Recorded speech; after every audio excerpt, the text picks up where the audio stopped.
A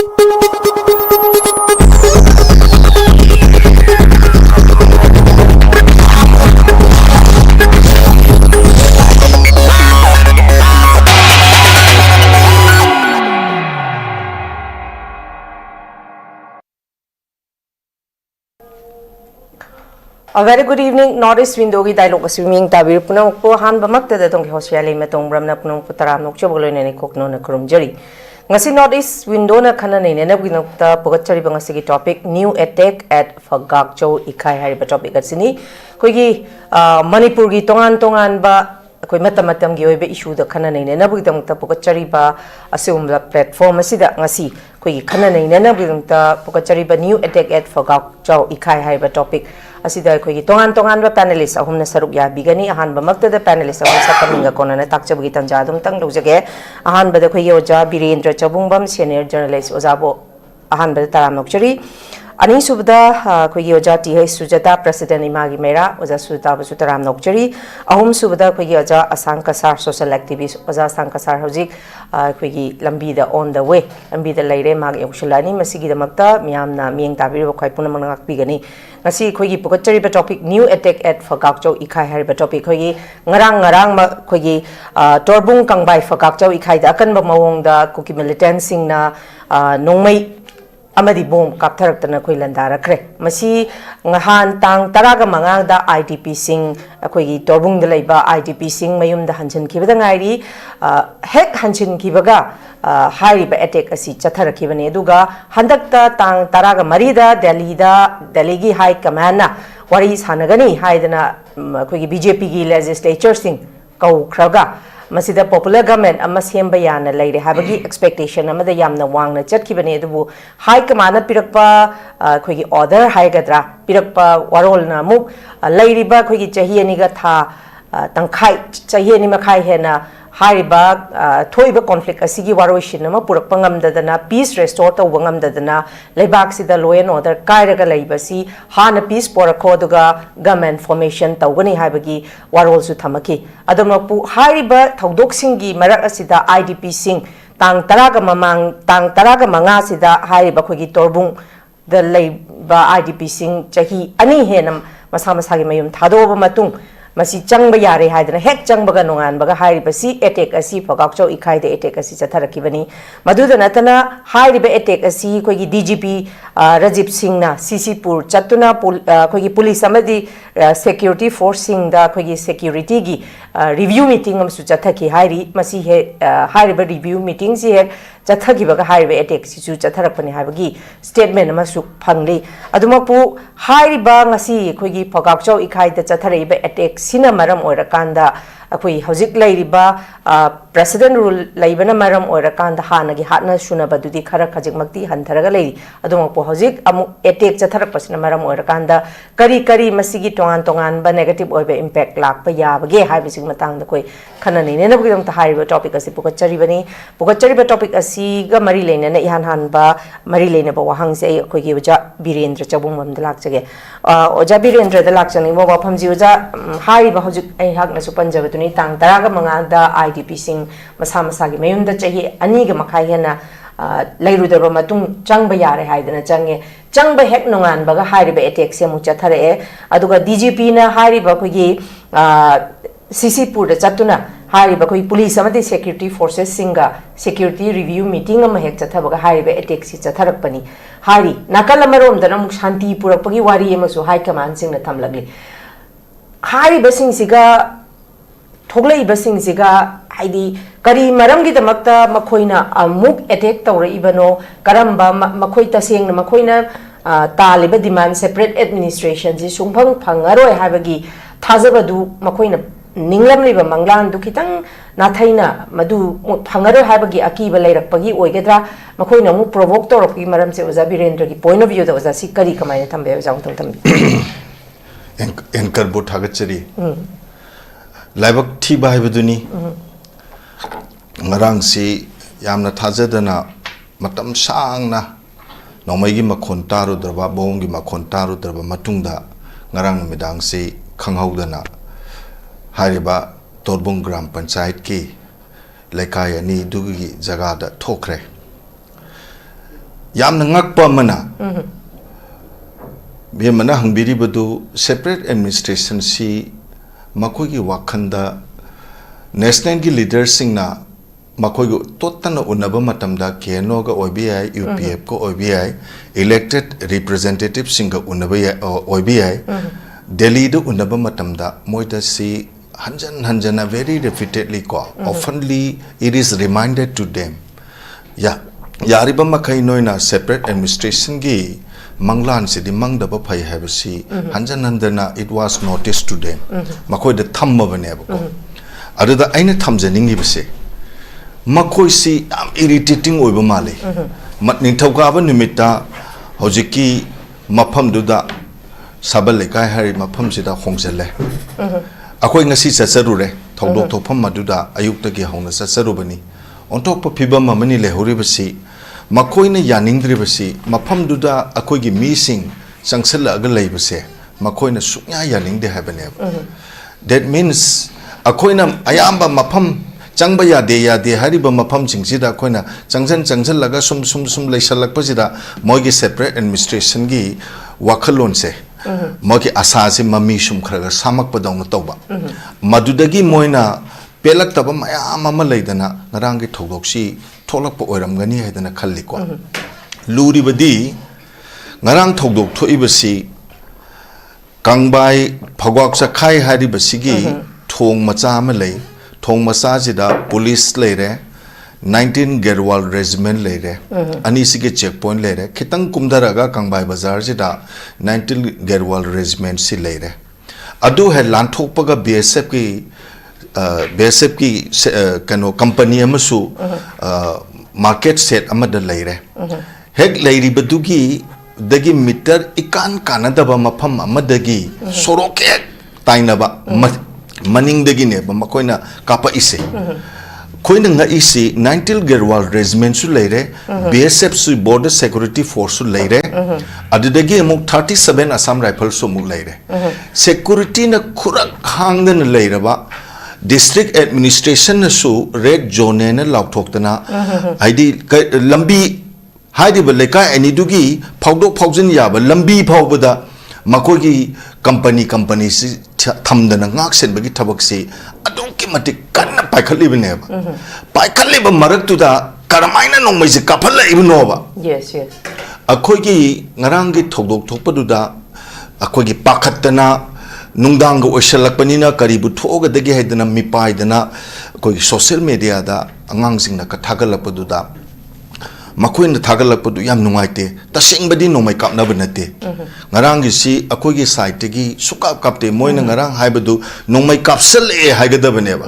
koki kangbuna maitei singna khundaba mafam saiton mamang sorry Phougakchao Ikhai mamang wa aduga torbung sabal lekai hariba torbung mamang sida koki singna nomai kapsal e haigadabane ba adu nomai kapna re haina thoki baduda akoi su confusion amadi lei maramdi akogi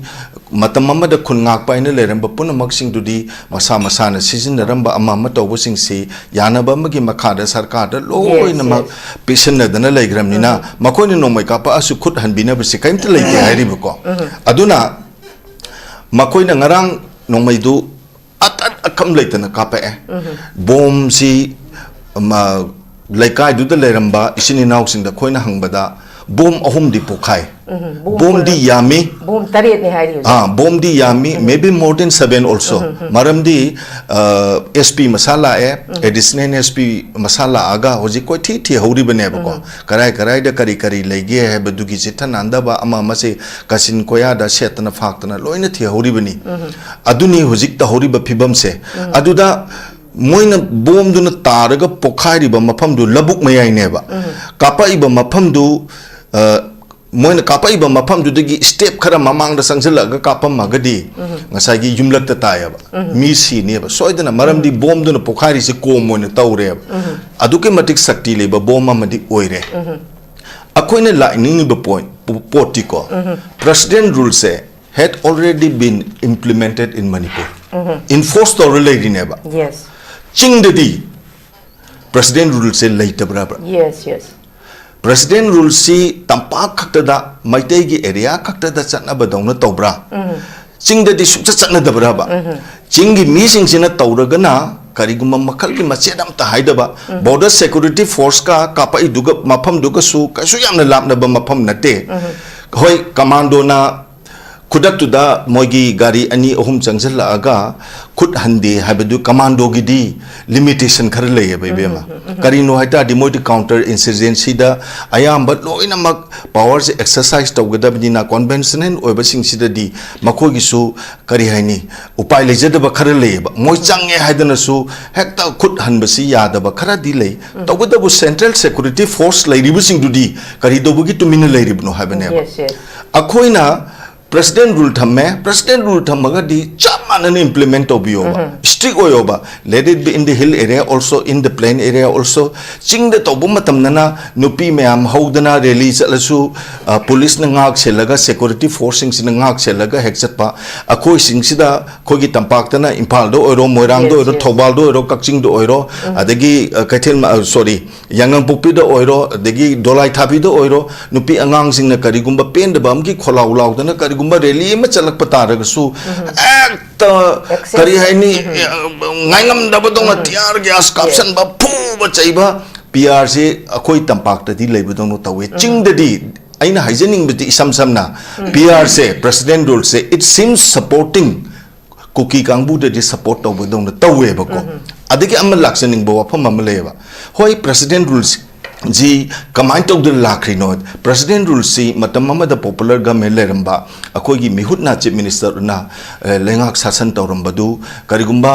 मंगम सांदबा तौबंगमदबा खरदगी करिगुंबा मखोय मसेनगी मरक्तगी अमदगी तौरे रकांदा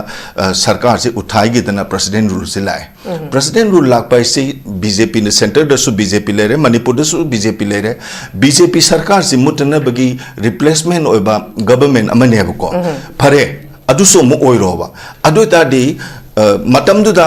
honourable chief minister सिडी Nongthombam Biren chief minister ओरिंगे मतमदा तौबंगममदब थबकतो president rule लागदी खरदी तौरोदना को मदु तौरतबदुनेबा पेलेक्ट्रिसे प्रेसिडेंट रूल मणिपुर द लाइबसे संगाई फेस्टिवल सिननबा इम्फाल बुक फेयर सिननबा कुमई हराउ सिननबा एम्यूजमेंट की एंटरटेनमेंट प्रोग्राम की अदुगुंबा मयाम सिननबगी दमकता Sangai festival sorry president rule से लेब्राबा प्रेसिडेंट रूल लेरगदी जस्ट कफ मोइने लाक्सन बयाबसिंग दु लाक्सन लोबा अकोगी खुनगाप इसिनिना मयाम अम लेरंबसिंग दुना तकार तना फागलकनी फोंगना सिदैसिदा जर्मन रोड चटलिबा अमा अमा तौरिबा मयाम सिंग दुददी फ्री मूवमेंट लोइने लेरे वेरेस अकोगी कांगबु सिंग सिना मूवमेंट तौबा मतमददी रेस्ट्रिक्शन मयाम अमा थमजलेबा फाबगा पुनबगा मदुदैदुदा एकता इरांगसे इबेमा हुजिक नोंमै कामनबगै इरांगसे सिदिं ngarang खक्तंग मखोन तारकपनि अदु नतबा खोगी मैगी सिंग पोखाइददना लैबदोंना मिपुम खुदिमगे थमोइदा इरांग यामना हौरि बौजी यंगो ngasi मक्तदा अयुक नोंगालकपदा अंगांगजिंग परीक्षा थाब चटपसिंगदो सुटी लोइन थाथोरे वेरी अनएक्सपेक्टेडली को लोइन हलले अदेगिदी अखोइना हलपम मतमदा मोइरांग गैथेल को अदगी निथौकों कैथेल विष्णुपुर कैथेल लोइनमक बंद तवेबा अखोइ मणिपुर की खितंग हेमनबम दि लेबा मालेब को अखोइना सु उबै वानी को पेलक्त्रेबा सुम होजिकसे अखोइ याम ngangningba याम थोकनिंगबगी वा नतेबा प्रेसिडेंट द्रौपदी मुर्मू मणिपुर दा लाअमे नुमिनिनी की खोंगसत मणिपुर लाअमे मधु कोरकोमना बॉयकॉट तौरे नुमिनिनी दु बॉयकॉट तौरे मान लाप नुमितगी हंद्री बावबसी बॉयकॉट तौरे कोरकोम मैसे कनानो अखोगी सिनिनाव ngaktaneब अखोगी दमक्ता अवाना कुथोंग अमा पुरे रकांदा लोजिंग लोयादा उमंग वामंगदा मपम मरांग खंगदना अखोगी दमक्ता लांथेंगनरिब कांगबुदुना अखोगी खल्लकांदा बन तौरप मतमदो मसिदैसिदा बन मनुंगसिदा बको अनाब पुबत हायरगा चटकनी अस्ति संजोय हायर थारगा चटकनी अदेगिदी कैथेन जु पोट योनबसिंगजु को नंगहौरो दबो मतामने अयुकसिदा एकता कैथेन मचा सिंगसिदा खरे रेस्पेक्ट तौनसे हाबनिदा अकोइगिदमक्ता तौरिबा मयामसिंगदु लेबाक निंगबा मयामसिंगदुना ngasi बाव तौलाइदु banne hairaga di khitang respect tok ji sat kum je ba angang masa ma activa mamang da hapa heta thongni kaithin chat pa ki su heta thongni adegi di hospital tharaga su sat kani sinara di khar sinata re koi kyam koi na sumai sum wa je hari no ba sumai na sum wa le bi ya ba na te ha bani da akoi na haning di ngasi ju torbung lom da to e Phougakchao Ikhai da to e moi khaktana atatai ta dori bra ba Jiribam do oigera dolai thabi do oigera yangang popi do oigera palen do oigera maitai de attack tawragadi akhoi loina mak yaudro ko akhoi loina mak yauradi akhoi loina mak na lep se habjine ba akhoi loina mak na stand tok je ba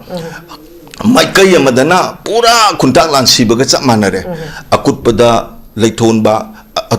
atong bada leithon ba ko akut pada leitau ba haba atugi phibam da sumaina sum leiragadi ko yaroe ba adon torbung da thoise Phougakchao Ikhai da thoise imphal da thokpani na akhoi khudima ke thamoi da madu panchal lakan da thabak toropa matam da lanje khadangai de khoina sumai pak pangam ngane ba akhoi ki de dunate ba imphal sohor yoropa matam da di pura bera amada leire ba adale hori ba kangbu jindo I was discussion sang just 2 minutes ago I talked with one of the friend of that particular village ojikti moi nungdang oida amnina matu mamani son jele eba ojik kamaina no ba moi lerem doije koina dis da haraure habni da koina habadi akhoi da tholopani na khallaga madugi nuai ta base khoi loin phause ba akhoi na irang horusi mai tharusi Bangladesh thoke ba Nepal da thoke ba dumaina akhoi imphal da mak tokje habati na te ba ko karino sum sangdara le do sarupudi sarkar se bahero ne Government of India na BJP na sarkar se ba sungai le gumje ba tokje ra de khoi tokje ba kaino ma tokje ba numit mangani ban tokje da wazno ba Naga na su tangkol na su maitay ga machim manong ni haire Muslim na su makoi panganjing jin na su akoi ningon macha ni haire ko makoi na bantawre koi solidarity utse ba amana bantawre solidarity utse ba thugai na gumje ba ko amana koi masen je jamna cha manaba wakalo namada khongthang amada khongpham amada changjen mina jeba akoi de aduna tabadong na tawe ba ko moch iman manade among ourselves also akoi masegi marakta su ko masi khaibung tana badong na tawse masi nungaite aduna aina thamjaning base han bagi round da president rule se ching de dilai tabadong na tawi ko President rule thama ise harau kumai sine na basunate ko sarkar gi thorom thokda pangthok na basunate manipur da santi hanjalak na ba hana gi phibam da kanglu pudi mak chen nuksi chana na hingmin na ba gi damak adugumba maroi ba pandam amane ba madom da mai onjin ba phagane na ya han be raum ji tamjage Thank you very much Phougakchao Uza makhat jathaja boine Uza Sangkasar da lakjage Uza Sangkasar welcome to our show am no ajay ai Uza Sangkasar da lakjani se Uza Sang koigi president rule la aba matungda ai khulai pi khalakadabani haibasi pikhatle even arambai tengol na degi tongan basing na first Manipur rifles tani pikhat kiba masing phawba yawi adubu miyam na hainabasi even hauji khoi Uza Birendra na sudum thambiri duni President rule si tamdadi chatnaba chingdadi chatnadrabra haibagi wahang si Uza Birendra khaktanate mipung khuding mangna hai khulai si lokhatle makhoi gi su phagatli pungkhatle haidna khoi tongan khoi gi pauche singda dum uri adu bitargadi khulai si tasengna khoi gi valley dagi lokhat khibadawna lokhatlam batargadi makhoina masida bom taret nongmai khoi maru chani mukapi hai masi helamba su yai koina pangjaba pau gi matungina adu bitargadi khoi gi Uza Birendra na thambiriba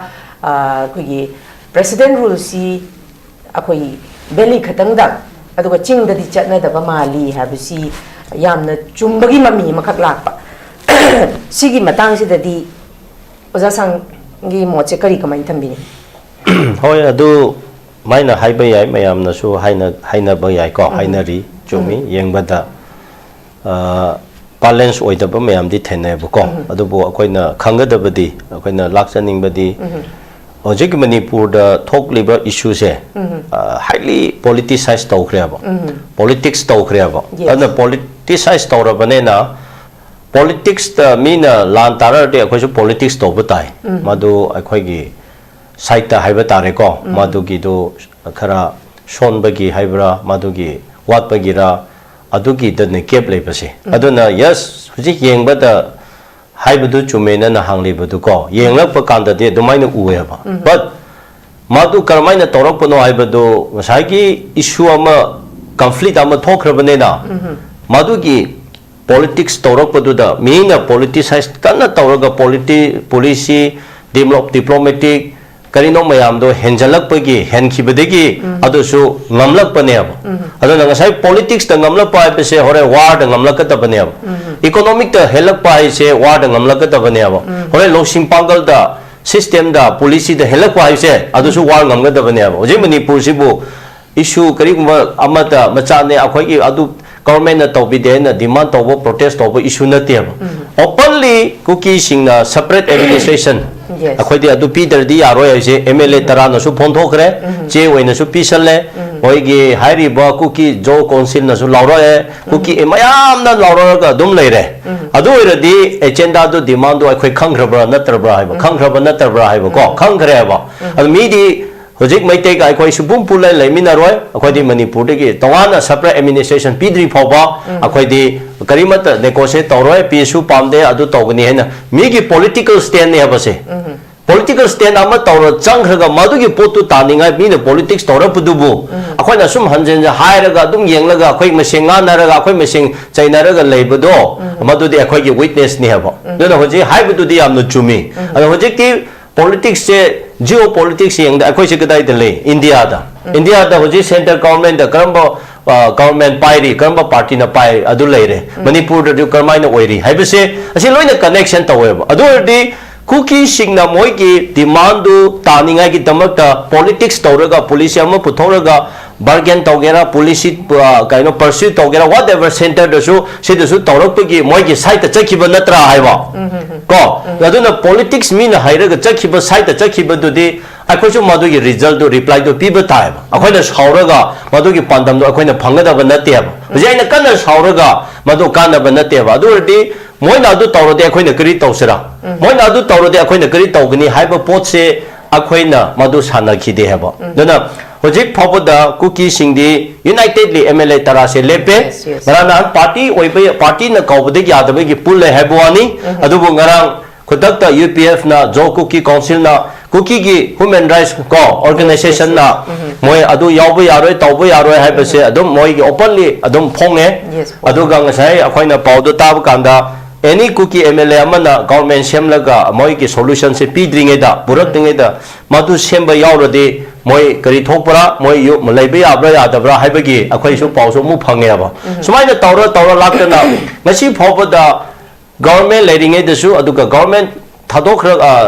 government ngamdre haibagi pr thamjalaga pr thamba chahi ama phawda phawbada hojik maitei singna highway chappa ngamda lamba ngam leire su politics natro de marakta hanthak amu ngara hojik se pr leina dgp governor leina sumaina kapsala ribase adudi akhoi gi question di government do na kari gi action law do bano haibagi question na chaw bane aba adu mi di tawge na tawrakhre adu mi su support tawge na tawrakhre prime minister la hai chura chambu chale ko aduga imphal da panthoe ukhrudi chatte sinapati di chatte natra adu eradi any center ki achau balapa makhai se dum chura chambu chakhre imphal ani se pantho leire aba adu eradi separate ki entitled do indirectly the people hore why he treated ko in two entities da madugi kaino da police da semba how chakhre aba imphal da manipur da prime minister lapo de venu amakhakta as a prime minister ma waina state ki waina madu platform do logadabane akhoi adu matam su hai ko adu khoi praja sing se na phapta de elite sing na phapta de kri haironi chana chakhre every district da cover to ba ko adu su akhoi adu su kep lekhre ko adu na mi di ngasai politics ne na moi gi pandam do thumninga hona bada by hook by crook any kari mechanism si chin abano akhoi khangde ko mechanism cha puthorga center to su lobby se to su lobby toraga mi di war torap ne na police to lan khak ka nomai ka pakhak tu na lan kau bu ya roi adu na su ngam loi lambi thing bu su hoji highway da thinglaga maitei sing chat pa yadabangam yadabase chapungam dabase even center na thinjal home ministry na meeting pham la jo hoji chapungam dabase ju a kind of war a kind of police ni ba a kind of threat ni ba si no mai si da kap thap ka ta khoi di shaw ya ba ngarang no mai ka ta kam khong khara ta ba do ma du khat ta u ya ba but mai te sing mo re da chap ya da ba hojik mo pung lam bang ya da du di khoi di u dre ba so that is our failure adu mi di madu gi diplomatic when diplomacy amada a kind of war the threat to rak pane ado se kya kuina sum maite na tampa khang tu ulaga laigani adu chappa ya de sondu chappa ya de sondu chappa ya chiri chu chappa ya de chura jam chappa ya de hujiki taino ba su chappa ya de aduga ukru su chappa ya de snapti chappa ya de harade ko nate maite singi ichat maite singi majority maite singi identity gu dai de laige as a state of manipur I on the high hadi but adugi akhoi hujik sida lapu kanda he taning de moina shawe praja khara su digest of the bale masida ne hujai na lak chak da ba adi masida akhoi gi legislature sing he shawe masi gi responsible mathaudo madu kana no araga hairi bo issue se legislature sing na khanga da bane ba elected sing na madu sanaga da bane mi gi di elected ka hairi bo kampudu ko pullaga chaminari ba sanari ba akhoi gi sonda di elected member sing du na jahaz tonglaga nongpok lom da chakre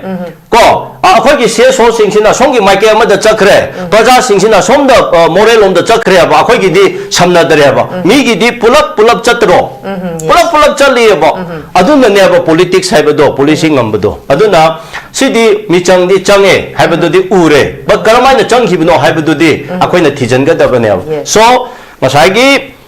constitutionally hariba separate administration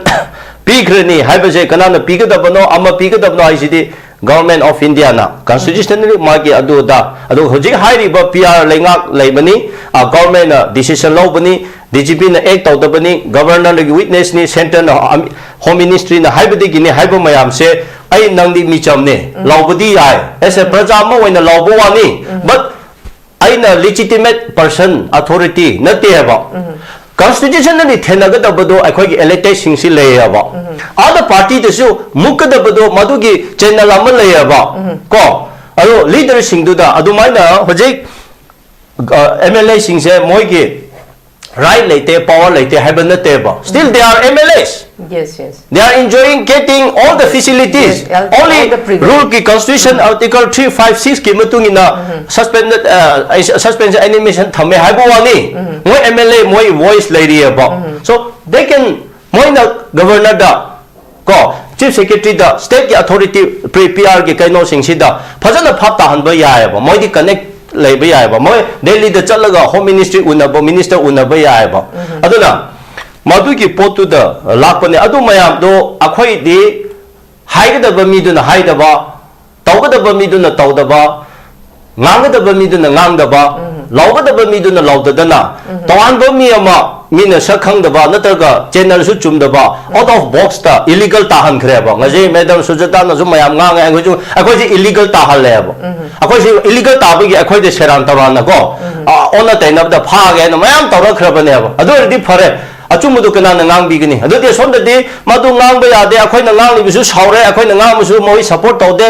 lete singje ha de phare ne adu di separate administration to pithok ro ba akhoi na hai bana adu ta dro separate administration to chumde hai ba ta de praja mayam na hai ga dab na to adu praja ki muhut to di constitution ni le di elite sing na tro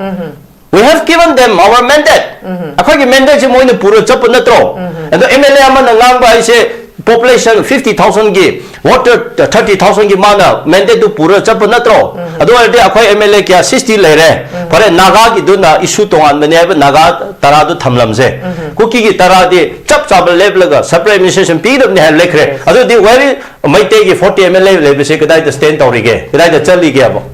ngasi 40 MLAs to kadai the chali ge punna chali bra ba punna chalaga madu yade adu yade ngarang gi du su huji 40 do soi tawraga condemn tawgadabane 40 do pula governor udagadabane 40 do prime minister una akhoi gi di madu tawde ba sida 40 gi munungda imong amada haiba tare party ama munung du so group mari manga thokla chignaga hunnaraga amana aduna adana tawnare sonda amu 40 marak to the idea du gi party ni haiduna amaga ama hunada na lare hoji congress ki MLA ga BJP ki MLA ga MP mayam se gidai do pula unaba ngamge unaba ya ga kuki gi tara du bo le political party ama gi MLA ro no BJP khra moi so CDU khra moi KPA gi khra ko MP gi MPP gi khra ne yori bne tro but moi di unabang ame moi di pulap chalu sidi adu lepa ki issue adu politics ko ya ba ngasai yes manipur da afaspa gumba adu ga ngasai ki akhoi ge kari haisara inner line permit gumba or akhoi ge kaino do national register ko certificate NRC gumba akhoi yaning de adu ga akhoi ngore da Jora Chambuda, Akoi Adumba development ama topi the Baya, they had underlong protest of Taradi. Yes, go. Aduga Manipur da Hojiki crisis, Atopo development already, politics single, political single, Pundra, Kaisuna Table. But Hojiki issues the Manipur digi Toana Taba. Separate administration Toana labor, Hibernatro Hijariba. Ado 40 MLA do. Madugi issue do the Moy. Fight toge hebra, lep ke hebra, stand toge hebra, yade hebke dobra, sonda politics toge lege hebra heba. Mi di chap chap na lepi, baram di moi demand di separate administration ne. Songi maite ki 40 MLA sina, madu yaroi hai na, lepungam da bedo, adu ka kana da blame pi ke da bedo ba. Amtang hoji 40 MLA damtang pulaga lepo ne. Irang hayang ji loisan gani ai wakanda. Pisu lakrani, center na so yam lu na log gani. Akhoi di madu khangdire ba, ari priya go, akhoi ki soi bese. Aduna 40 MLA siya ang pulo. Ay na haibadi pulo haibadi siya to pa issue da di pun guno yare. Adong politics sana ro. But nasi gi issue si di kuki na nasi lan tawlo riba, Manipur da nasi conflict ho riba, nasi may sing da attack to riba natra chapa yade hai si di ako'y Manipur natre, ako'y tonga na tarani haibagi natra haiba. Ado di kari agenda lege ne. Ado natra na kari lan tawri ge hoje. Ado ay di madu khang na 40 MLA na Punbang ang dadan ng si drama sanaraga laibudo ado di akoy di haining de thamoy chaaya boko ado akoy na hairo su sawe ai mai te mag sunate ngaka na hairaga aingon da mu masisu phataba mu tagani ado ichi na mo waina aina naga mo waina manipur macha mo waina haibase haraw gadabani asmana asmana haibi besena ado onna taina bada akoy da sawe ba ado seng na haibadi Hoji lepagi issue ni haiba tarade kuki na separate administration demand tawbani haiba si dadi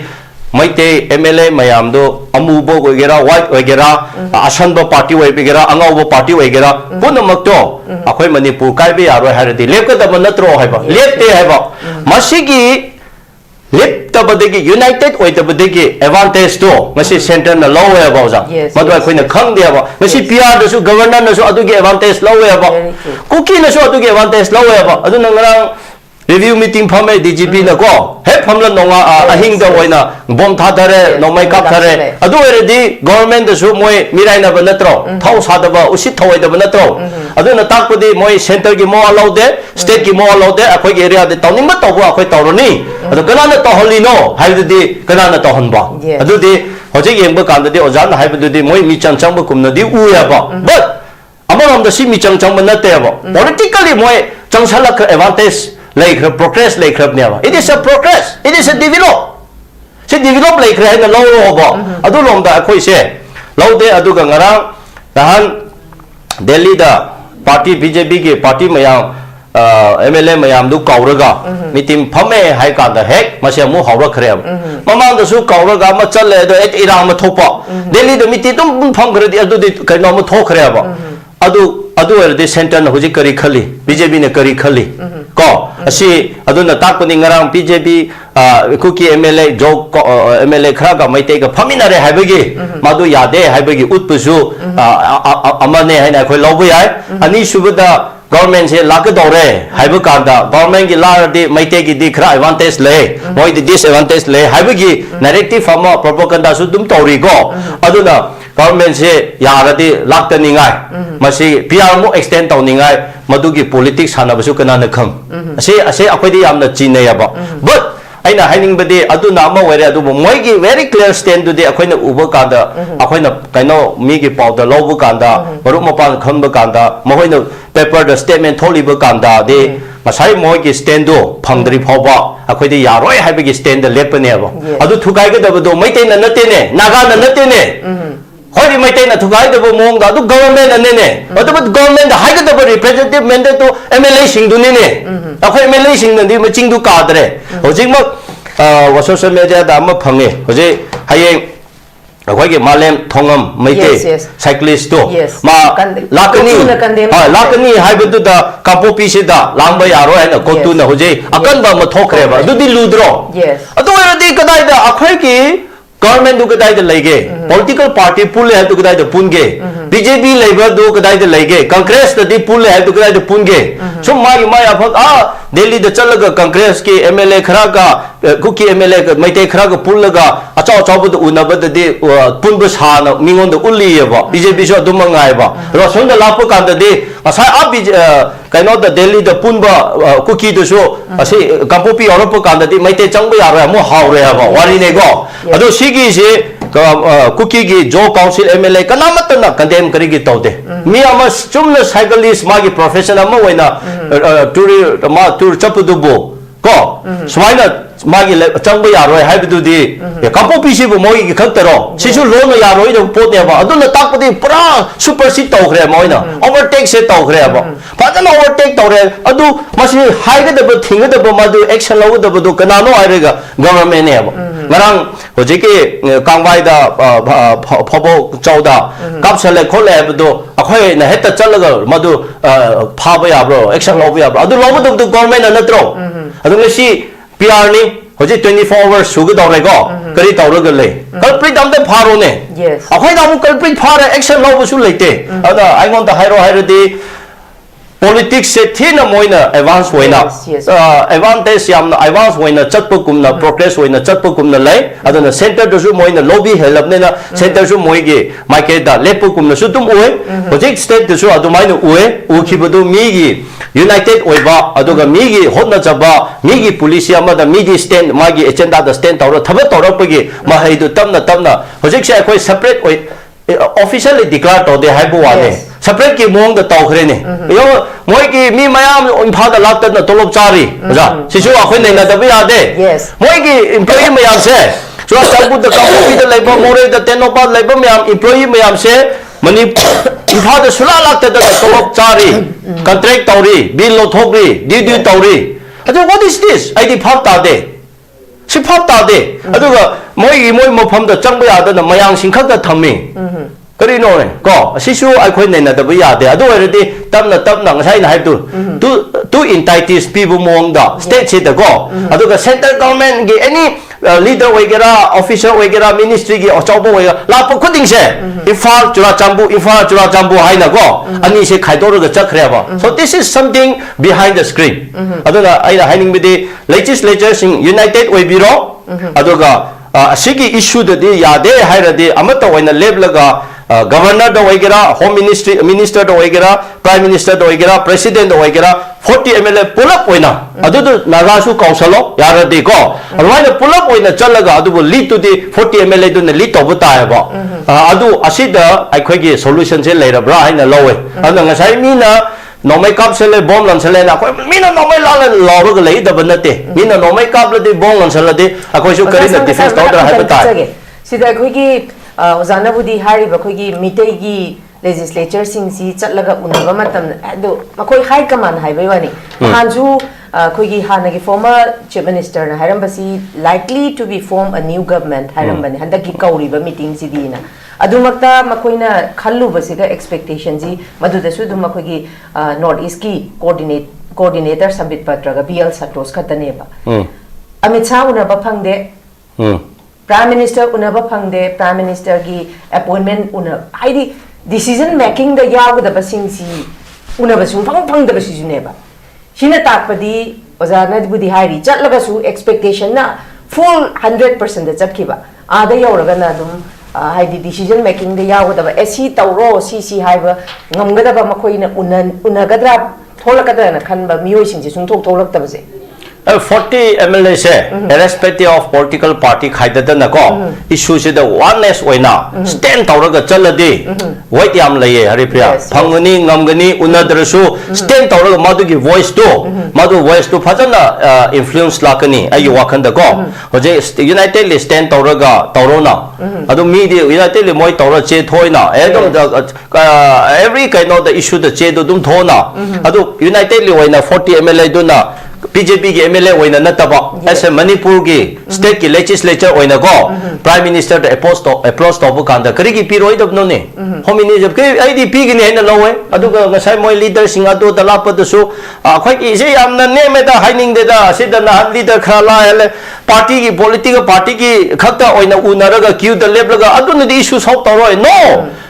political party ama BJP se BJP ki khakta ne na khaladi asidi oithok roi BJP have city political name party ne but party city for all the state for all the people for all the citizens of India gi natro congress so adune congress ki leader Rahul Gandhi la hai congress khakta unagni hai interest tawgni they have most weakness party BJP so tu mangai aduna khoi na hai issue the lakpo taradi go 하이리버 나가기 시에서 신수 거로가 인터넷 도로나 마양수 거 아코이 수 거로나 ngasi 법의 센터기 아마 말라고제 아코이 부디 거데 바람디 모이 마탁다 코이가 매담 수자다 부 거브로 거로 모이 아니로 하kum 아미 잘라부도 남나 나 푸다 코이나 matam biral ai khakta nagada ai ya hokibune ko adu su ko da ba mayam lei hoji achoba malakni kana kana unahan gani moina setting tawgani what is this aduga blah blah blah blah ko handa bel santo adu da school the saying state ki oina lakune harade naga ichi no singsu corona yes party BJP the labor party di kari unaninga lege moi de moi makhai du unar lai moi di imung ne but anytime unar ba yai na ko akari no ba akhoi phapta de hoji governor so adu mangai kana unar aduna akhoi solution lakada be roadmap tu leitri bra hai bse aduga lakpa mi singsu the saying the thamoi sing the peace laninga sem da ba man ba adu lakpa oiradi kana no share so mayam adu kari group no karam ba kaino no mayam du kauraga Manipur solution purak ningai karamba kamai na tawsara no hoi ki idea suggestion taw aduga united lane hoji BJP na thamoi sing ladi bel santos laraga MLA mayam unabai kari ma thau tage no masai na haire MLA sing de taw du thabak taw de ngang du sunga ngoi di unara so ngang we se bel santos da ai sam na haibi ge sigi platform da sami patrai mamang da khumusu ngam la moi ka su ngam la moi yes ji hai na dum chalamani akhoi bu kauraba taradi classroom the class lo chamana akhoi bu kauraga leram radi akhoi di problem highlight bhajan na tawgani the same BJP na thamoi singna solution pura ke haradi achobuli da tharo Manipur da leriba tribe share so mayam se kauraga amata una akhoi approach tawse haiduna adugi roadmap ta chalo BJP ICD party ne ala BJP ki khakta oina tawrani hairadi solution sule le roi Congress haibase political party maming ne but si mayam gi semgat pani hairadi mayam gi inclusive oiro akhoi da se khang da ba ma le re ba aduna asai BJP da le riba leader MLA sing su khang de sigi knowledge se moi da phau da bra moi na tak da bra aina if I were in the BJP party ko president or whatever I purambo I di center lakpado I will invite all the tribes, communities, leaders. CSO ko. Ay na haining budi. Paano 2-3 days. Paano storming tawsin eh. Manipur cookie ga may te khane lanto cookie ga may te lanto. Have khakta akhoi madu da nairaga narrative will narrative we will be never solved. Never ending. Ay na hairi se. Madu da narrative will not there is some root cause behind this sin, behind the crime, behind the conflict. Cookie ki opinion su kari no se khandok se ne adu BJP na chala khandok ba yaroi ne adu de naga ki CSO sing se kaw se ne example ne go amai te adu ki opinion kari no khandok se ne adu ki kanamata se ki roadmap se nasi phobada thabak tawde ha state na tawde center na su tawde party na su tawde na hawai su lai adu da phamer BJP के MLA खक तो कौन उनर चल FIFA media the थाकल लगा को अदम उनर गाड़ी ला आई दी no पुने अस होय मणिपुर के politician सिंह से को होय मणिपुर state से याम न नेम न ले को कमाय मणिपुर मतम द कांगलाइपा kingdom sovereignty state ने निंग थाव पान बने हरेगा scientist में आम ले रे अदम चौक करब 21st century द होय मणिपुर से सुम नेम न चली ब्रा को आई से आई दी ममांग द सुंगांगे करी न नोय सेंटर की मी हे लारगा airport ko otan ta ha chakoi ka dawraga aina madu da noi thopu du kari no what do you mean by akoi se identity kari no ai culture kari no ai se akoi se kau thok khre abo politics tawlu su identity culture today ma han ba ya de yon thok pa ya de ai pya nang oje example pi ge mayang da yum pangera foreign da pangera nang gi imagi culture do nang adum pura chakadabane Yes, yes. identity ko ya nupa do ari ne ko nupa si aina hoje aina mayang nupi ma logera lausunu nungsina be lobne ado aina lawe aina mayang nupi du gi culture da chapa ya ro ba ai bu ipai bu na thamba culture do ai ngak la ga chakadabane ba madu identity ko ya ba ado politics do BJP de yogera congress de yogera JDU de yogera akhoi gi identity khadi ngau ne kai no khoi chat sil leiraktre ikai re ko si akhoi class ABC tapu kum kamai taktana dum leo haibno ko adu de gi ngarang ada challaga mina class lo mong da social media da thagali de adu zum chuna ba man ba na ai hai kai no sunna te du bo ai na thamoi noi ta ba khra le ta seng na MLA sing mayang su tabio tasnu thokli bo crisis manipur gi issue ni akhoi amata ni haibatarade inclusive oibio Yes. Ko moina tothoribo mayam do inclusive oibo oide masi any center gi leader lapo da BJP leader lapo kanda haibo kumna leader mayam da tribe leader mayam da akhoi yauna kaubol leite akhoi su ngasi le baki issue se da akhoi su manipur mani haina akhoi su mayam akhoi su lo ri sidi akhoi da sacrifice tori bi sidi kana itamak no ne ado digest to bungam deredi ai ma punga ngang he da chakredi mete mele na mai na ma khan khredi ado di yaroi ado dai na mai ma thad su ngang na ne ko ai hu manipur state a citizen gi mini ai na chothok na leijabagi ngasi chonthol laga ai role lo ga ai gi sacrifice punsi thek ya ma khada ai su chali ba na to ado acknowledge to ro na kai to ning de ado yo BJP gi chau ba la BJP gi mai kai no worker sing adu ada khatana dum unaraga dum tokani chalo adum taw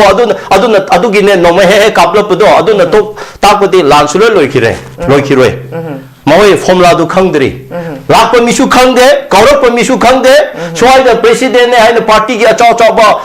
spokesperson ne adu secretary ne haiba mi su amma mo khangde adu no me kap khrade koki na ngasi ngarang no me he kap ka na de ngasi party gi leader sing na ko appeal ka kha taw bo hore ko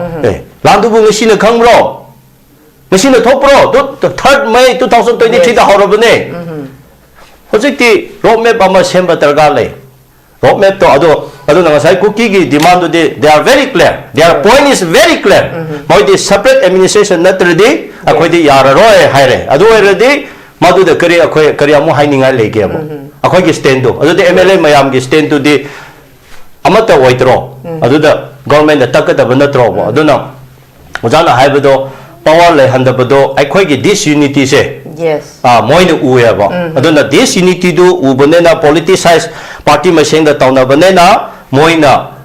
advance oina yamna progress oina yamna lobby da advance changsalaga diplomatic oina ko policy si da progress chat san khreba anu mi hojek mathamadang chora chambu da senkat pa hauri sini mini airport stadium phoboda airport PBO haibu phoboda haujale university haujale science medical ki test ada tawgni haibu haujale center ki any exam mayam do chora chambu da thambi da ya de mathamada si horap se it's now become a mini state aduga akhoi sonda na BJP janata yu ko congress aduga ma ex ki speaker ki aduga ma gi ada gi na chhoide na politics ta on le na re yam ikai da hari bra ko ai haining de ai laksulaning da bne sini ngang khri de akhoi su wangam ba mi ne na ta thoken tawe ba si hojing ngang ba myam je hore ai tumba ya roi do su male. Okay, anyway, thank you very much. Next round dong lak jage. Oza suta da lak jeni se oza suta hoji oza asang kasar na hari ba khoi this unity oi ba si BJP ki legislature ni maitai gi even chief minister si manipur gi CM ne bo hairak tribni maitai gi CM ne hari bane ba hari ba statement tongan ba si tar bani khang bani oza sangna hari ba si da endorse to waya ba takninga yauda ba statement mayam ma yauri ba khoi punde ha ba si di cookie gi moi tara khak lei raga su tara du di pulli ba chenna ma si da whatever any consequence la ko matan da khoi mayok na gani hari ba khoi na pam le ba demand si pi da ga di chuan haloi na khoi masing da som da yam jabai ba ne ba akhoi di punde ba unity oi de ha ba si khangye ba adumok na ne ba ngasi tholei ba mayam se sigi phibam se si yor ba na han gi meeting du da peace hat por ko hairim ne hara hole ni peace por purak lam dori bra ba jahi ani ga makai he na peace por pangam da na lei basi da handa ki la ka de February ki tang taraga ni thoi sida jahi amapura president rule je phaga dori bne adui ta ga di suspended animation da lei basi hojik dissolve to phibam la ga di sigi within short period sida makoi peace por ngam dori braba peace por kani na hara hora la hojik kangbai da kape adui ta sigi phibam je yota di BJP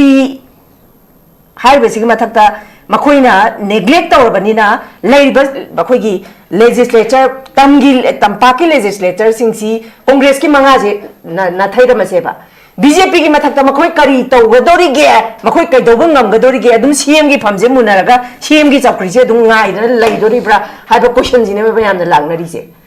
na khoi na kain ta da ta de khoi BJP de ge khoi toksa da ge khoi resign tawjar ge haiba je ngasi bo ngamdri ba kan kan da no punjala ka doi je Ojo da kai thambiningi hamamokta khoi gi window TV bu yengbi ba project ku ta khurun jari aduga ngase ki panelist wena phamri ba khoi ge da amasung khoja sankasar hari ngasi ta se na habada ai sinahan adugi discussion se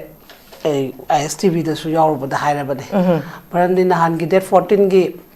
hoi tang si new attack ki si budi Phougakchao Ikhai gi ni ko adoisu tawreba pot si di wari du lirak taraga di si di dum thokani haiba du gi ne ba khoina ngasi discuss tawi si su oja sangka sana haiba pot tu su akhoina sumaina laudana press briefing tawdana tawbasna kana roi tawgada ba khoina thagat khiba moi humfu du gi responsibility hoi tara du di chumgira langira ina su dum haile bu stand oina lei adagi modi gi matang akhoi prime minister lakpai matang oja na hai si chumi ne ai di press tawbune ba du bauta kari gi da makta mana bharat ki prime minister malaga valley da sigi area se da Raj Bhavan lerini CM gi kanol banglo lerini have the office where this the loi lerini da kari gi da makta CC pur hana chatoi no have se khona su question hangja gram ne CM critical ni hayeng sigi post na di mana chat ka district wise to loi chula mo chume ba senapati chala mu adre ukhul chala mu adoi tadi khona adu mai gi adu gi logic to khona khanga da ne ba do khoi gi adu gi MLA sing du na matam du da khangda da na adum hara hara wok ta na kangla da to da khoi gi chakrida gi type to bu yauri du ni da son da lengen bi on tawraga moi bo kan to da aduna basi yamna kano ne hujik se yam lurba position ne khoina lei se khoina ngasi ngarang thole ha ba gi mu ngasi mu khoi masen gi ama na ban do ba ma na school chu ti ta am loi mu tim tawre taw go ta first priority madu kamaina tholei no ha ba se khoina Phougakchao rom da lawruba adu da leba sentence force tu na kana roiba moi di ngasi thadure da na buffer zone do lansalak pa gi buffer zone do lansalak pa gi da magta kano do ek akhoi defense to bune habadi relief camp gi mi changjab du bok da moi gi area ne khan ba gi lanjale ha ba pot ki moi gi mind do dum set tawra lei de mi gi de set to hong de ba aduna maram moiraga basi khudi mak se loi khange adu ga aina songning ina 114 do moi phamin na re phare moi tuition loboi style oi gira moi gira party president yauri ko adagi loi ma moi gi ragi su moi mari peace ki wai sana bani na yauri haina re adagi khoi former chief minister su mara sida media da kai da khoi na mara sarkar pari ngai matam da su cd ta sengna atop mitop miran chana changa ga poppy plantation adu du ma'am haigre ko forest to rubai adu tadi hairei ba poto ma huji su president rule leiraga su ma adugi stand dum lepane ba adoi tadi ain hangjaningi na kari gi damakta na han phamina ba matam da noi masen han ya sanaru zu ha ba sir madudi akhoi gi on ground on field da to isi di adugum banate hairi mito miran cha khara sina changa ga smai to bani adu na khoi sarkar na ngamdaba dagi president rule sile hen ki bani ba resign to le helim ni dana akhoi na prajana le helo hai gi besu leite moi masen na tongna ga leija gi bani na armaina lei gi ba po ni adoi tadi masi hana ga no to dana khoi na kamaina chalaga santi to rudoino adoi ta ga di fare ne akhoi do noina side sum phajan bile noi party ga akhoi loi kano tok jara ge fi kalam bai do adu da su kalam ba yara bane ba fare noina sum haidana khoi na governor da khoi sum miyam da press briefing pi da khoi su praja gi mamang ikai ba myok sele maram di ngahale ga leader na mu silaga kano central leader na mu hapakani hai ngahale ga mu bihar gi board loi ga mu hai mo da khumi ba pa khum du gi mo su nahan di last final decision longna ba yara bane ba moi mari masu yaura bani na noina pamis na kai no adu bu ya harau ge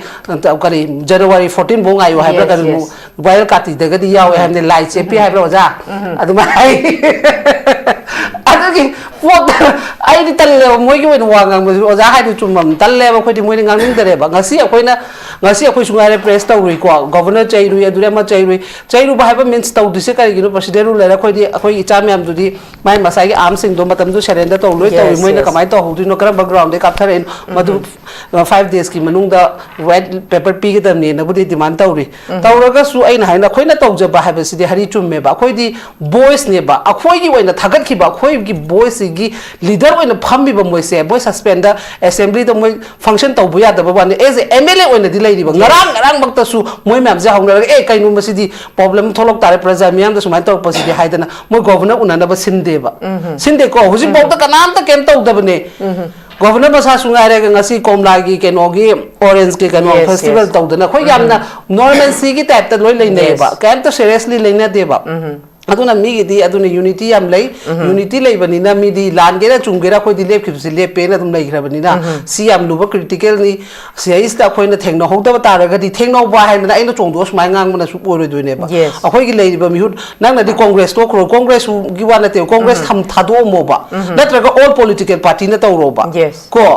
खोय गे पलहागर की मतंग दो all political party न तो India न लौरगा तौदना खुदक न तो मोय solution तौदना लेना हनगिदो हां अमाय तौदना political party की तौगेरा नत्रग एज एमएलए हाइबदी असेंबली की मेंबर मोय मोय एमएलए ओइबा म्यांग की तौगेरा पार्टी दुना साइड तंग थमनरमगा अरमाइना मोसु यूनिटी ओइना खरा दी डिफेंस तौ हाइबनिदा सेंटर दा गमद्रे ngरang थौदोक थोखरे ngasi मोय पुलग साइना दुम लोय उना बेरेना करी नो सिकरम बैकग्राउंड दा तौर मसी की पोस्ट दी याम यानिंग दे मोय सु हाइबे याइबा काना गुमबिम ता हाइदे स्वाइदा रिली केंग की खरा थोकसरगा मु लंबी थिंगे अदु कनो ओइबा नते पॉसिबल ओइबा पोट नते अदे ngasi इचा सिन पेन दबने स्कूल थिंगे अदु पॉसिबल ओइबा नते अदु स्कूल थिंग बदुगी सो स्टूडेंट की मोय लो कनो लुप तरुक तुना मुक थोलाई दा मोइना महाइरे दुमाइना खुतक तक नो तौबिबु तौगनो अखोइना तौजरिबा पोस अखोइना स्टैंड अमा सु उद्रिबा कोइ तौरिसे सीना सु मीने हेने हेने खुदोंग चाबलो फलपनी अखोइना खंगेदना ngasi सेंटर ना मोइदा तोंगे हाइबसे अखोइ दुम हाइदना लाए नत्रा तोंगे हाइबदु खंगना तोंगिबा अमा सु थेंगनगदबा पोतदि तौदरगा खोइ स्वाइदविना दुम तौना लेरेबा अखोइ सुंगाइने फम्मबनिना सौनिंगमनिना अदु ngang लेरे मोइदा अदुदगी लुप सुंगाइरे दुमाइना सुम तौ लेरे अदु हेंग बन तौनि खोनि हाइरि पाबाकचाउ काय काटनरे बंद स्वाइद तौदुरे करिनो बखोय इकोनॉमी पूरा डाउन ओरिनी से आई हंदर खनबै वानते दा आइना हाइजरिदी अखोय की वारिबा पोचगी जु खनदरे बखोय दी इराक से तौसे हारगन फजन फल बंद तौरसिने लेरेन एमएलए म्याम दो लो थोरो हाइरदना दु कौबंगम शक्ति म यादि तौरसेबा कामजै बुंगनि खंगदे कराइदनु खंगदे अपन बे एमएलए ले मौरि ब रिमेनिंग हाइ तारे बोय तारा दुना तारा ले जगा रिमेनिंग मैम से अमदि लेखिदरे को एनी एमएलए कांग्रेस ओगेरा बीजेपी ओगेरा अमो ओगेरा अमोगे एनपीपी ओगेरा ओनिंगबो जो एमएलए ओइना थोलोना हाइरगा नोन तौसिंग असि कइनो हाइबा महंगसे बदुरगना बंदु थमसि फारे म्याम दुना हौरगा तौसेबा अदुसु तौरोय दुने बखोइन तौदुसे अखोइ एजेंडा से तसेन स्टैंड अमा लौदे खोइना लौगदा फिरेपसे एमएलए सिंदुदा तागा थबक तहनसे हाइब्रा नत्रगना खोइना ओइना कमाइना थेंगनसिगे हाइबगी खनबा अमता लेतेबा ngang हाकि कइनोम तौग्रे हाइरगा कइनो ओइना सुम कहानि से ड्रामा की टाइप तो तौर सुमीन उसितबनी गवर्नर ngasi उसिलक्ट्रिबा पोसे अखोइननी हाइबसे मखोइ खंजगदमनेबा ngasi कनागुम्बा अमतना गवर्नर ददी कनामतना कनो हाइबा लेतेबा चंगजलगा सुसिदा सिदा बन तौदो सोपदि गवर्नर रोम द चंगदना चीफ सेक्रेटरी रोम चकारिनो नोइगे इचा अखोइगी दिसमाय तौर लोइ मक नोइ प्रेसिडेंट रो लेरबने लोइ खुलाइ थानोकनादना एनी कनो लेबा म्याबो फगतना खोकतना स्वाइदा तौरी यंगो असोना कना फबाकचाउ इखाइदा तौरे स्वाइदा सेक्युरिटी ने चेक तहले एन हाइसबोबा अदु म्याम दो ओनब दो दुमाइना वरी सानबा ngamba ma tholo natraga MLA ma'am दो मयु मयम de कौथोरसी माइ माइगी क्वार्टर लेबा केराइ लेगे थीरगा असो लेबोसु लाओ हाइतारे अदुगुम बखोइ चु पोजिशन अमा दरकार ओरे हबा मधु हेले त्रिंगैदी अखोइना हरि अखोइ मरिना खनबसि सु खनबा हाइबे वानी अदु अदुम सि तौ लेखिनेबा अदुगा मीनि हेने चुं खोंबांग जाउसनबा येंगो मीगी येंग काम गेम लौदगे सि येंगोबा अखोइगी स्टेट की प्यान लेरकांदा गवर्नमेंट की डिसीजन अमा ऑर्डर अमगी मखान मतुंग इना युम चंगजबनेबा मोय चंगिदो नत्रा मधुगी मतुक दुदे यानिंगदे हाइदना मीदी अदु तवंगमिनेबा अदु तेदी याम एविडेंस तो चाउना प्रूफ लेरबनेबा कनाना लालिनो कनाना चुमिनो हाइबा पोतो अदु तारि मीना हाइबा पोतो सेपरेट तो अदु सरकार यानिंगिब्राबा ओजादु हंगबा यारबा पोट ओरबनेबा अरे नेशनल हाईवे यंगो अनि टाइप टू टाइम्स नत्रो सेंटर ना हंगदना पियागी मतमदा तौरिदो अदु यादेन थिंगबदुसु अदु तुमिलै अदु तारि यारबा की पोट अमा दिलेरद्रो अदु तादि अखोइना सैसिदा लाउनादना मोइ सिदा यंगो ngasi makta suppress young Congress ना मुंगांग बीजेपी यामना कनो ओइ लेरे हेबा अदु सोपुदी एमएलए म्याम थोगा सिदि अमतंग तौरिबसि याम नुंगाइतरे सिदि लेबाक से पुकाइ काइरबा गुम्बनी मसि अमतंग कनो तौसेन मोइना सु खंदरे प्रजाना सु एमएलए दि पुथोनिंदेबा अखोइना ngasi nganगुनी हयेंग थोलागा मखोइ एमएलए दि याम फै खोइ केंद्रदा फैयेना ओजा हारक्तोइने बसे सिना सु खोइ सु ngangningdare बादुगा पर्सनल ओइसलेबा nganगो बखोइसिना ngangbि नबसु कनाम थोलक्तेबा आइना हाइना มวยบุฟูสิใจเสียหายเตะบะเลยบักสิกันเสียหายตาดีมวยลีดเดอร์ไว้นะมวยนั่งงานบริกรวันนั้นมวยอุ่นแก่บดีจังกันละกันนี่ไอ้ดิ่งก็ใช่โอ้จะเพรสบีฟิงตัวไปกินเนี่ยด่าเพรสพวกหลักประมาณตั้งแต่ police กันโน้ตตัวกันเลยอะดูก็อัตย์ติใกล้จะตัวรีไม่เสียงว่าอินเดียไม่จังเสียดูก็ไอ้น่ะพอไปเสียอีลิกซาดูด้ากอล์ฟนักกีฬาบีดูด้าเท่ากับจับปนเนี่ยบะมวย police กันแล้วนู้นเลยครับปนเนี่ยบะเจ๊ตัวเราก็อะดูก็ดีอะดูตัวเลยเรื่องก็ใช่ยังเนี่ย SB เนี่ยโฟนตัวเลยเจนังงาสิเกี่ยตัวด้วยโน้กุมบะยังว่าบะโพสยังว่าบะคอยแต่นั่นยังว่าด้วยตาดีมีเสดุมเต็มตัวเราก็เสีย harassment ปีริมได้สู้เราหนิงเบลเลยสู้งานหนิงเบลเลยสู้คิดตั้งแบกตัวอยู่ในคอยเป็นตัวเลยบะดูกาปินเนี่ยส่วนใหญ่กาไปนี่กันนั่นจ้ะขันโลบะซีเนี่ยเป็น logic เลยสิอะดูเนี่ยยามลุยเฮรี่เสียงมันพักยิสุมาคุยนั่นดีให้น่ะไปวันนี้งังนารีนี่สังนารีนี่นะให้พอวันนี้มวยจะสาวปั๊มตันนั่นเตะซีกิสเต็ปอยู่แล้วก็ดีไอ้ไหนจะดีบ่คอนเกรสกี้ MLA โอ้ย MLA โอ้ยน่ะทุกปีรู้ให้ปะเนี่ยคอนเกรส BJP ร้อยทุกปีครอ MLA เลยบ่ remaining MLA ตัว MLA ตารามจักรเ MLA มาเลยคิดเลย MLA เลยบ่หุจิกี้49สิ49สิอันตั้งทุกมินน่ะก็ฟรุปกิลวยว่าตกทงน่ะก็มาซีมณีปูตัวเลยบ่ situation เสCPR เลยบ่มาตำตะบุซีกิสเตนเสียอยู่อะบัดนี้น่าใครดนะอมุงตั้งมันอะไรก็กะรีนัวมาขังดูโอเซบะนัดระก็ดีคนจะส่วนดีค่อยดีค่อยกี่อามิซาจีนะให้ได้เลยครั้งนี้ separate สุปีบิโรนี่นะปาตาลิบดีมันดูดีบิโรให้ได้เลยครั้งนี้แล้วตัวปาดหาราวเลยเด้บะส่วน on ground on field ตัวอีสิที่ขังดูเลยบ่มาใช้มาอยู่ตัวจังกี้ให้ได้ลงไปกับเสละก็สิตะบุค่อยดีบิโรให้ได้บัดนี้บิโรให้ได้เนี่ยแกงกุยทำด้วยโนบะสิเดียวค่อยจะสอบวัดหันละก็ค่อยมาเซ็นกี้กันนัวมาทงนะบ่ก็ใช้เอาจานให้ตัวแต่เสียงในปีอาสิสังเดนิงไปกี้ step มาสู่จังเสละประคังเดียให้ตัวอะดูนะยามนะโพสเสค่อยสิขังเดียค่อยสิไม่เสไม่เกปูบนะปูระสุนจัดนะเลยเนี่ยอะดูนะสิดีว่าขลังขันดาบ่มาเท่าใดมาสิตะค่อยนะบันดาวก็สุอาทถอยมาสิตะค่อยนะกันนัวตัวก็สุอาทถอยต้องเสียแล้วกันออฟฟิศแม่จะถึงเจละสิGovernor ki kano oro assembly oro labor secretariat oro lo na je thinga je badu ko bodoi na badu da changsel la se ba natta ta nami gi no ma yon jara cha cha ba khocha ba dadi awa ba su lai bani ko khoi di economy su down oi re in hai se isa de sa da sun khong yan sen da be gi pot to du so pu di thengna se di du ma thengna ba ma thok tai ba madu ta di moi na khara lenga po khoi MLA mo lo dra hadi lai ba khoi praja me manara ga ko adu gum ba step khara government da ne ba headache pi gi dab di Paza the headache pinaba kanaro was I have the government the headache pig of never. Government the headache pig of me, my MLA the headache pig of me, not like an MLA to whoop to a party office the Zalaga headache pig of never. Must see headache pig bone, I see oil. Aduka Yam specialist, BJP office the headache pig of never. Headache pig and my taru simway can not have a day. Tawisically, no nation, don't pay at Hamalasi to Holisically, no Habama, what is Hanabuseba, Haying Maktu Chalaga, Adukumba Daga Karaleva, Hari. Not that the top option the Adum Haragat Coin Yomani Putavia or Hantauni, Mumi Bandawi, Blocket, Kem Dizeno. Yes. Ko, Laduregi governor, sorry, Hagadan to talk them, this isn't zero. Aduna, Sumba Mam, Siloil, Sum later Abanina, and have the Taro, Baquinang, the Tohan se Haragadi, Hosuzi, Tonariba, Nariba, Mihud have a since that Tonabilam Bidu and Chang Seba. Mubu si dia hantar kau ingat sih, orang kau kena dah panggil orang. Ini ingat saya itu orang media tu pun pun nukar kan. Amara kalau Kongres tadi BJP NPP dah tak kontrol BJP kan ngasih lengkon nak jangan kan. Dah ada netron lagi window tu dah. Ulang apa tu? Si, ay mau kan orang thamoi dari pian dari bangarang saya nupi tu nak yang ay bom tu kapsalam betul bom tu nak kan ucap kita pay benda have never dana tra. Aduh tu nak pokai yang tadi isar lagi besi kapi tu ni have ni dah. Si am lupa critical orang bani masai sih dah kau ina sumai sumai kau masih ni orang headache na tapi atau apa option ay nujai jai do party ki office dah cakap siapa MLA ki orang tahu siapa na tergana office ki memang sigi lagi riba memang sih headache pi bermathau tai ba kau peraja dah headache pi kan karena roy ba kau masih dah semua orang tahu kan ni buko sidai di sahung nak kan ni ini hai sih aduna Acung kada ba wiye mathira se haba poche last thamas. Okay, thank you very much Sakachari. Makhat thaja boine Uja Birendra de laksege. Uja Birendra nakalamorom da khogi Uja ASANG KASAR na su masai haiba khogi separate administration si di officially PW wani PWG mami tare haba si di Uja Birendra khoni yeng ba yai si Churachandpur si any BJP leader la pada CC Pur si yaud ba yaude. Prime Minister la pada CC Pur dah na thungi bani Kangla dani budget se tongan kari do bagi budget tongan piga do ribane boza budget tongan bagi pibam la bani na han even president la ambada tongan ba चिंगी budget अमा तमगी budget अमा सी मा मसी acknowledge तौरे है statement अमसु थममिबने ओजा शी लेरबनिना हाना ऑलरेडी आर्किटेक्ट तौरबा आर्किटेक्चर अमना डिजाइन तौरगा ngasai oja asang kasarna haiba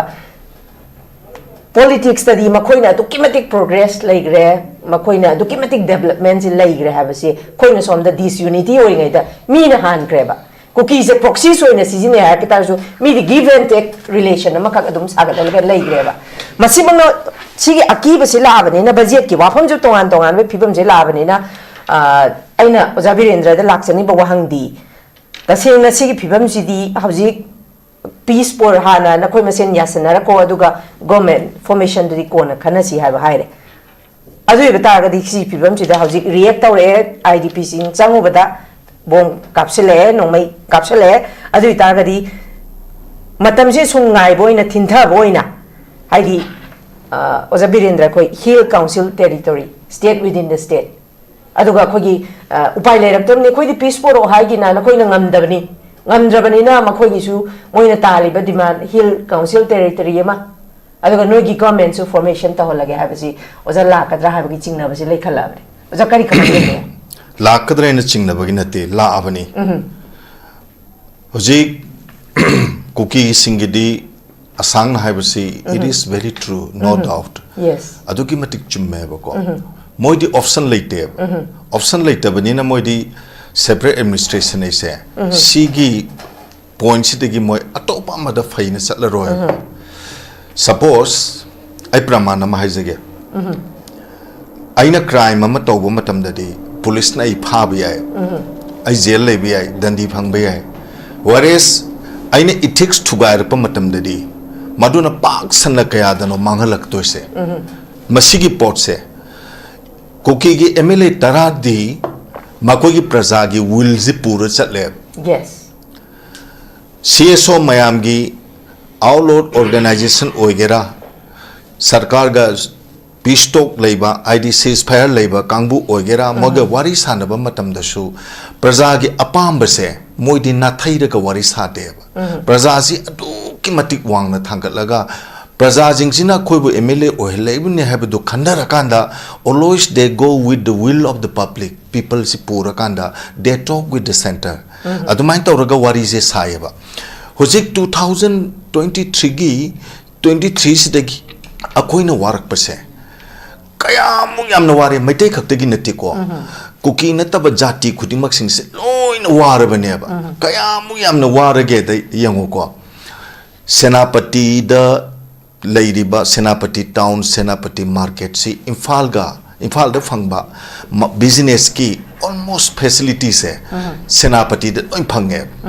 so that Senapati degi Imphal da marketing lak treba as everything is available in Senapati Senapati da loi phangabni na same thing Ukhrul su mangai reba Imphal da lak treba ko Imphal da lak tramni na Ukhrul da moi gi business se adum loi taw reba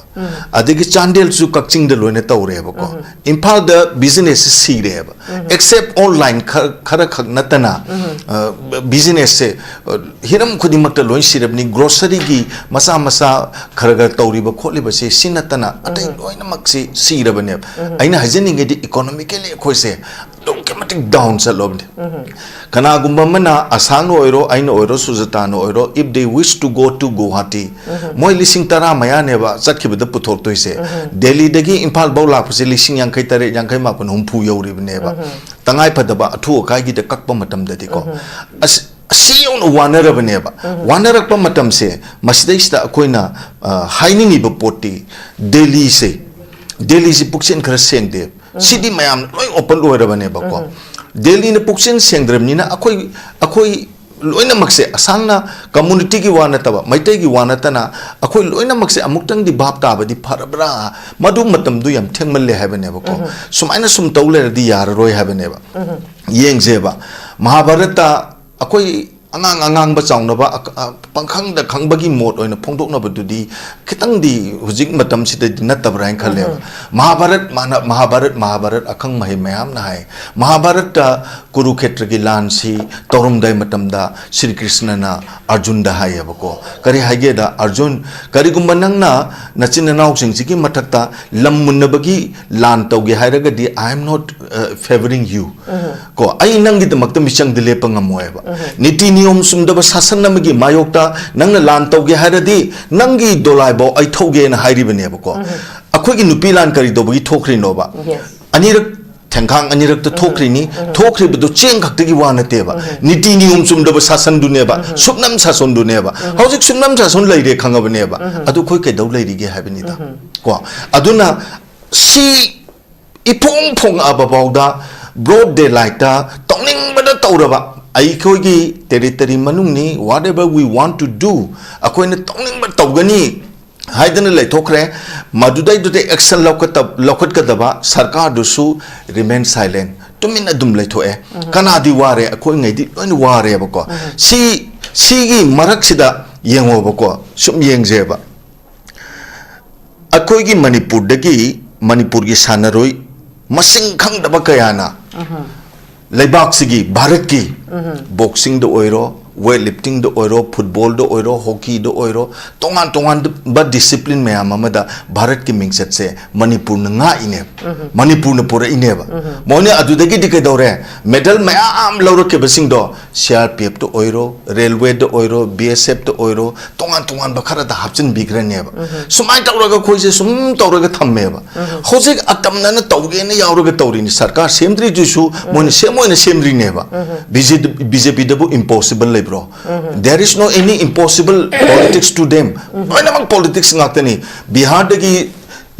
BJP gi working president hapkala ini Bihar da makoi na masing hena kakhala ibni puna maksing je moina ngamdaba si lairakta bane ba ngamdaba leitaba party sina ngasi manipur da sumaina tawri sina di karigumba makhak leire habasidi akoi mipum khuding maksing sina masi khanabagi matam natra bane ba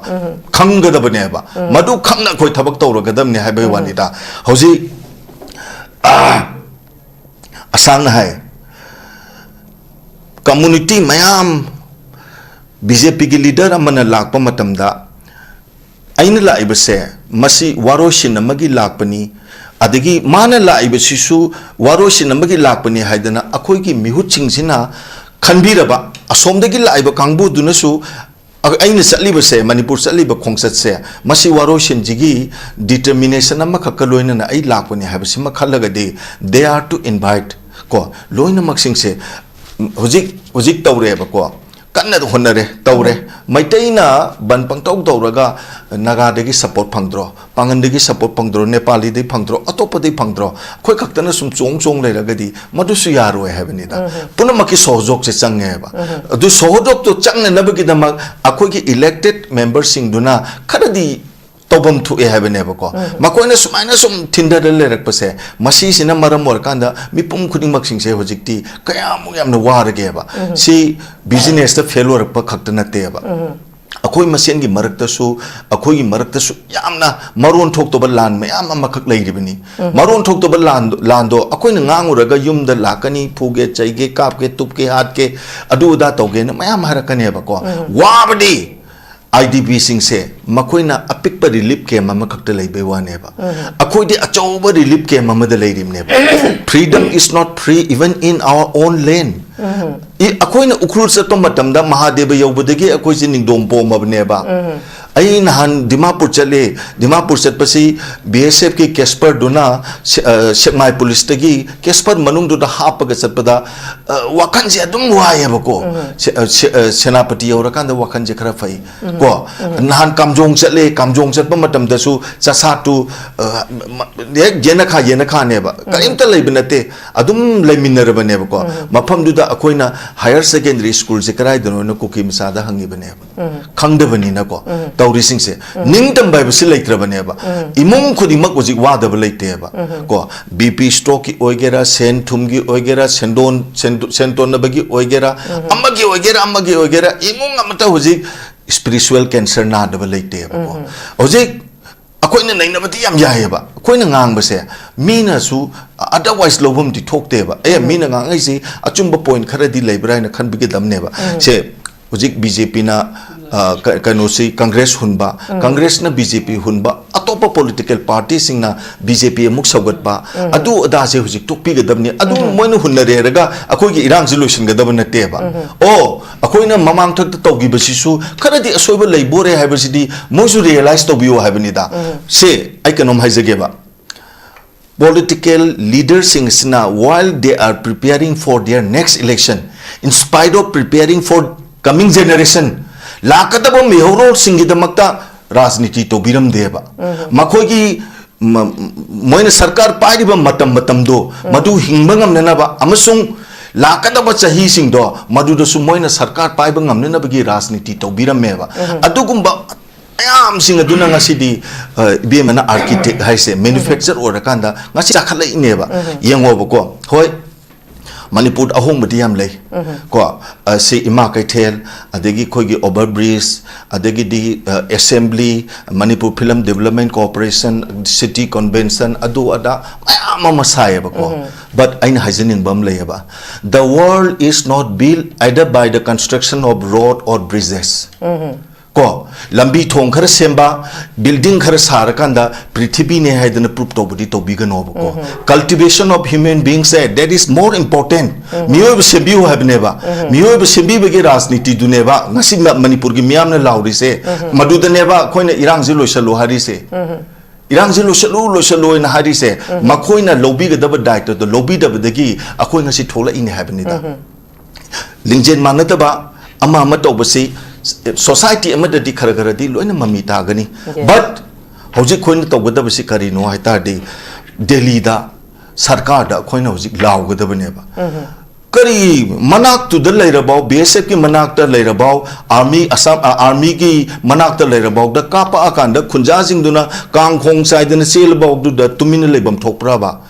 he himself needs to present at the spot mafam du da ma chatpi ra kan yengjen bigadabane ba ko sp lai ko bisnupur district ki police authorities sing ayamba la aga mafam sing da praja ga pukmen pawmen adana kari da kari tawre khote si thananda ba khota ba loni yenge ba ko si action se promptly lawradam ne ba sidi yes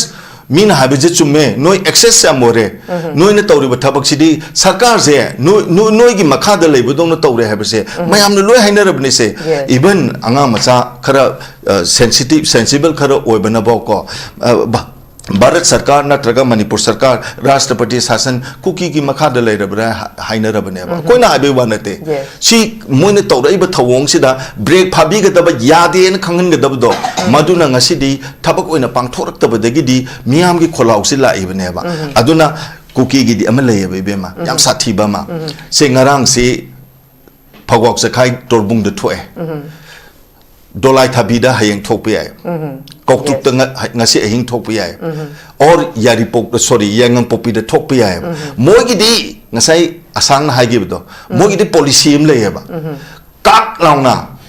tet launa kapakane ba dong khara kapakane ba phawak sakhai torbung da maitei ji wa launa mulangan gane ba ban to hun gane ba ama ma to hun gane ba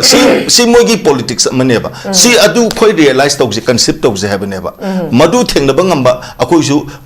political road map ama puthok se habane ba adu sarkar da taina bo oigera adegi central government da taina bo oigera khoi mayam unity oigera adu gu mama taina se habane ba mogi di tawragani loi roye ba ngarang je haura imni ko haura ibni aduna ngasi de atopa moiga naknaba moiga nakna leiba mafam sing sida di ko moina tawba ya ba thabak ka pa se sunglep lepo oeba karigino mogi di maitei si 100 ne tawduri ne ya ya se madu akoi central forcing sina madu tawbu thingu haiba se praja khoine lawga da bane habni da madu dai da lawda da na akoi masel gi adu gi ada ge ne tawbu do madu madi yamna sunadre ne khali aduna aina second round gi haining basida atai kan ta thodok panate sasan ji chumde na khallaba bjp gi kanosi ani thokbadongna rajniti si ani thokbadongna separate administration pibagi rajniti tobugum mayam da uhonba adegi amma akoi gi leader chatlagana amma hairakpa akoi gi leader sing junasu madu taraga haraura halakpa somna kandana moina advantage se no magi progress sum oigalakpa ko asang na haibadu yam chumeba district administration sida lairiba singse almost no local ngakta neba loina mang neba ko yengoba adu akoina wa ama hairuni lore kaim kana deba maramdi moinu su inactive oyeba moisu moina leiruba mafam dugi praja sing duna kari tawrakadege hebse moisu dum khalleba aduna ne hoji akoina tawgadabadi center da ni khangde authority da irang sibul action mangamba mafam amadadi koi chap chana apun ba kholaw mani yeigdabane haise ai ani super round da thamjage. Okay, thank you very much. Oza Amerik chumpa warol thambiri makhat jathaja boina oza asang kasar da laksege oza sang koi gi irang si lakshan ba ngambagi matang si oza lakshan ge haragadi oza sang jahi ani makhai helak pai se haji phobo lakshan ba ngamdaba si oza khoi si ngasai gi legislature sing disunity oi have si mami si di am chaung na tare adu bitar gadi akhoi gi people mandate ta thagat kriba representative sing sina thabak amata tawdre haiba tar gadi akhoi people sing se kari tawdna lairige have sini masimang na oza ine movement revolution ama yam pambagi wafam din natte ko oza yeng seba how khiba akhoi gi June 18 gi without territorial limit ta unanimously kanata haunarudana thawdo miui taragani pane boza legi trise matam dugi people sing matam dugi civil organization sing oza mi hamian hainari hauji mi every civil society organization mi sing si loi politicize tawra brabagi question am kakla iba adu beta gadi hauji si laiba representative sing si su mana logada ba laibak sigi damakta integrity kaiba yaroi haita gadi moi na logada ba BJP lenga chi BJP dagi thado ge har ba su thado pangam di CM gi pamunari ba adu beta gadi tangai phadan hauji si June 18 gi without territorial limit sigi revolution ama movement ama tangai phadan oja changab la tangai phadra bra habagi question si mala eba adu bo janga sai politicize loin tawgi basina matam du dadi yamna neutral oibana haunaru banai dana oja movement du revolution du ma laki ba adu bo ngasi akhoi leaders sing legislature sing ji this unity or the punsin bangam jai ta gadi akhoi mi sing ja akhoi people sing ja kai do lairi ge sine akhoi na thagat ki bane akhoi na chingtha bangam me nepal gi thaudok bangladesh gi thaudok se adu mak tahan jai ba nate ba akhoi na thagat ki bane akhoi na chingtha bangam me ba akhoi legislature na nate ba akhoi pundri ba June 18 gi thaudok tu haunaru ba ya nai dana unanimously thok ba thaudok ne ba ngasi akhoi kai do ri ge sine people sing kai dawri ge sine oza sigi neutrality sima sigi kai no sima lapangam dam se oza kari haininge adugi revolution ama movement ama June 18 gi movement gum ba thaudok ama oza lapangam gani habagi thaja ba lei tabra kamai tawi sikti hari yamna lure habse akhoi manipur ga ji chali ba trends akhoi gi society se mapan gi influence se yamna kan khre aduna loina akhoi je mapan da depend tawraga matamada manipur da government sassion marigri mayam tawrasu party du adagi tawai harasu ngasai gi influence se yamna tawdabada akhoi gi ningtamna just akhoi gi system amada government leitaba yadaba semdaba yadaba gi yaunaba kumna tawai aina sum atopati onadi khangde dubu ojari sangkhoi na CM oiringe da leader oiringe da oja yam so khoina oiringe da aludin atotopa khra oiringe da akoina dum moi background yengba kanda moi se center gi yamna influence da chate just manipuri ama oina ko phajana dum leblaga moi se tawbo yaba dum tawrak pa kumna adu matam da di party du aduna puwe matam da jana da na su dum ko puwe adamaina la haina la rasu hojik leri ba train aduga hojik ki influence ka adu matam gi influence to ka yam khena bo kumna uwe bo ko madugi sikep se yam lai khre aduna hojik ti adu matam da di madugi ngai hairi bo po to people's ki voice se lairami aduga matam chana people sing sina control to ba madugi step lokhat pa ngam he ba aduna hojik hairi bo do 1997 da oiram gani he ba 97 je hojik a yaw re ko adu matam phau da akhoi gi locality gi aduga regionalism gi issue se phajana madu maintain tawraga laaya ba but after that aina sum yangba da hojik politics tawrari ba mayam sidi mapangi influence na fajana control tawbo mong da chai thok po mong da ko any business da any affairs da loina mapangi khut se yausal le akhoi gi lambi semba khang de development pura pa khang de funding oi ba fund do chawe ada highway gi ada hai se loina mak se mapangi influence na adum tawe ba akhoi de maming da oina tawe ba like that political so do mind lie ba moi yaw dara de akhoi se government run tawbo ngam da ba resources leite hai ba kumba aduga moi yaw dara de leader oi ba ya da ba kumba aduga ticket masi ka dai di lak pano iraga factor amadi politics tawraga ticket nibada ticket ta kanna akhoi se paisa wan namlaga tawna re ba last election do da ai party di paningdre ticket ki tamak ta 50 lakhs 1 crore mang khraga laiba mi mayam ko na di madui paisa mang khre ai handok pi de ko ai da adu tawbo mayam du da khoi khanglai ba adu de khoi le pa tu even na government du to ticket phangai ki tamak ta wanom liba lepa ga do adum leader do adum mi du na kari taw thora ga da no ne zum khang bio ni sumai tawrak pa khoi happy chama tawrak khrem adu as khoi scheme tan bane fund purak bane project tan bane na maya mapan da jar jar jar laga asumai influence to adu de moina nang si tawro adu de si tawro hai ba gi lom da chak khre ba hojek party ma gi khak na te sena hai ba da party ma khak ki na te khoi gi loina mak lai ri ba party sing se center gi influence yam na kan ki ba gi people sing si so chita loina chai thokre ba maram di people sing se ngasai MLA sing du moina thangkap ne na MLA du na chap tu da yaningai magi ken ma mong da vote hap sing du di mana influence to thokre ba hoi ya da ba khradi lai ram gani adu khwai di majority vote phang bu na ka ba na tro aduna makara bane na ma mong da vote pi ba magi mi mayam du di MLA du da support tawra ga lai re ba phara phatrasu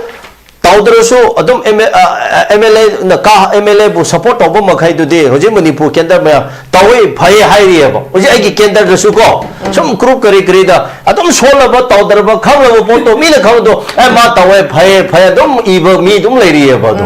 nak pa de ko issue du da chatte ba kaino du da train da chatte activities da chatte ba adum anak pa ne vote ka da ba mi aduga kaino mi sing se ta aran ba ta han ba vote chumbara chumdabra vote ka ra ba mi sing se mai ni lai ra ba ne na ma da tawdu chume ma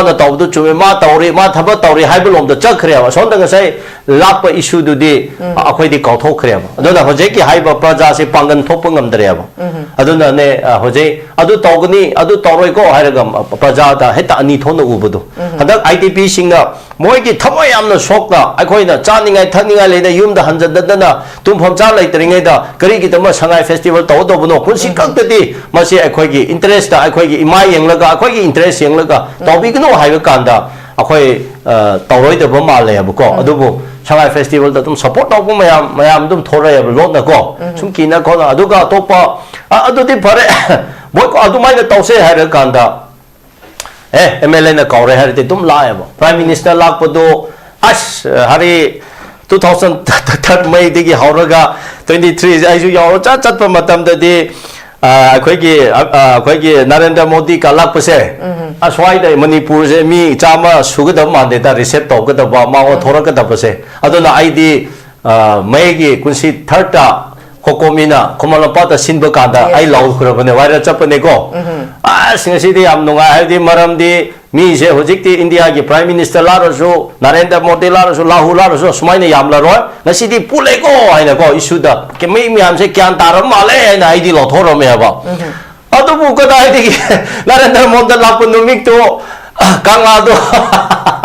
beauty di gi champham do mi dum thal le da le te akon adu na khoi gi se something ai na di Narendra Modi da BJP da support to no hai ban ta ba to se but something ai khoi gi unique yes akhoi gi identity khra de akhoi pen de akhoi nungai te hai bado de phonthok se hai de uniform targa le hai bane da unity targa le hai bane da akhoi de uniform shu wei de ba long sai na how first on the hai bado whatever any differences le ram bai hai but ngasi Manipur da cookie sing na lan tawri be se mai te sing na yade hai ba tar de masi Manipur sok ne hai de mai te gi MLA mayam do amata oina sigi matang da di lepa kari kai ge hai bane da ko amta lep la khonglaw law ro ne amta lep la si kangla dara gadai dara akhoi yade na thana ga pham se ne application jun adum every month se memorandum pisan se ne aduga press club ta pulaga amtang MLA 42 amtang press media mayam kauraga ngasi kuki na separate administration niri bese akoi piba ngamoi piba yaroi si tawrodi akoi center da yaroi akoi manipur center da yaroi akoi ama waigra ma yaroi haina MLA mayam se 42 amtang press club ta phamina raga press conference amtang tawne ngasi chahi hum phare ITPC na koi hanna lawe kape sonda na chaninga lete ka khana flight da chap se koi ware khana du tawre pulau da lock up kini du ga hairi ba MLA sin pull ga no mo phobo press conference phamba uro bro ada sujata lai ra bro aina di ude aina uda ba gira ko khangde aina di ude adu bo akhoi kumba sujata kumba ko mayam na di sum lau ba se moi na mu ka akhoi sibu yam no ton na lau khre ba ona tai na ba da ko moi na tawram ra de akhoi di tawro ha ba moi na taman na thok ta ba de gi ada masi am tang hoi ai uncle ibopi do su request ho gae congress ke oja me kharan jana da su BJP ke president sada da su adu ga ex CM da su speaker da su ai am ta request ho gae in the interest of Manipur or in the interest of the Meitei people ko or am tang press conference da pull up tawraga Manipur ki issue da am tang press conference pham se ne adu na tabida hojik su lawnari budo hojik su atom lawbada ngasi BJP na ma hai gani hayen congress na ma khumgani hanji congress na press ama pham gani hanji amu BJP office ta moina reply tawnaraga awai khum tawnaraga go awai khum haiba tare ne asidi hari amna ikaida na the normal situation da lairamba tarade adu di kaide politics don't know adu ngasai na haibudo hojik Manipur da thokpase politics ki war ne natro menda sujata separate administration haibise akhoi tongan gini se this is not sidi gun gi war nate this is a political war but political war du taninga gi tomat gun si chinar pane mi ran kapu wane nomai bomb si chinar pane the world adu mai loin tawnai na adu era di ngasai akhoi noai da ba ya du thamlaga akhoi su uniform amada ko unity amada agenda amada pull up chamina ba kari yada kani haipne da kari ki chapung ngam da bano madu ngam dri phobudi aina ngasi hairi sini aidi loina lot pasu laite cookie da michang chang busuna te cookie da haiki busuna cookie na so taba haida ado gi wana te do maite gi MLA mayam sena amata oina leblaga issue si da leblaga chatra de cookie na dom advantage law ki gani center na dama dum sana ki gani masidi adom no tobiro go aida haibse sidi dum katpa ya do wa pham tum wai gani go aduna hari aina haining base hojeki war se politics ki war oina lakhre adu ding sai na haibu politics the politics oina thena gani go aduga gun du khulai oina akoina thena ba adumaina mayam lai gani media da dum thena gani dung sai madam na haibu yam chume mase haining dre khoi chino meite marai public lekai se so mayam su control to bio kangwai da Phougakchao ta ngarang no mai kap khre haragadi adu area adu kamai defend togani kamai orte adu police ama da tango da ada tawe swai da kansi ye gani ada tawe swai da ban chak togani adu di sida awaba pi ga tabdo imphal da di cookie laite ne adu di mana ban tawba ka awaba pi ri budo akhoi me sein da tare no haja chara hingli ba chat pa mayam go disturb tu hoi kampo pi da ban tawbo era di phaba chalaga adu era di effective way aba adu natana cookie lai da ma adu cookie di yengo kadai da adu tawkhre ada tawkhre haibu kan da moi kadai da ban tawge ne ban tawde moi dum challe hoi na highway gi da pull up chap ya ro adu di uniform da ne aba adu nang sai hoi mai tai mai am na pulaga Phougakchao da changni na chappa kumba ko kaino da kangwai kumba da natraga kaino do torbang kumba da torbung kumba da haina madu mas oina chappa du na amane ko madu na di amane ba adu hoje kangwai da lan tawgani du di kangwai du da akhoi police ama da volunteer sing na ngap sengera thajangera lan mi sing thara ga tawbra adu na amane ba swai tawgani swai da kansi ye gani swai da ban tawgani ai di phat ta de se hana hai khrabne adu tawgnu go haina adu di hori bu ai nga popi to laiba maite ma na kangwai da lan thokre da masu so maite pangge haina chen puraga nomai purwari bu chap ka da se lomlong chahandra de chombung da chahandra de kana ya mangba adu ne ba akhoi di koi adu ne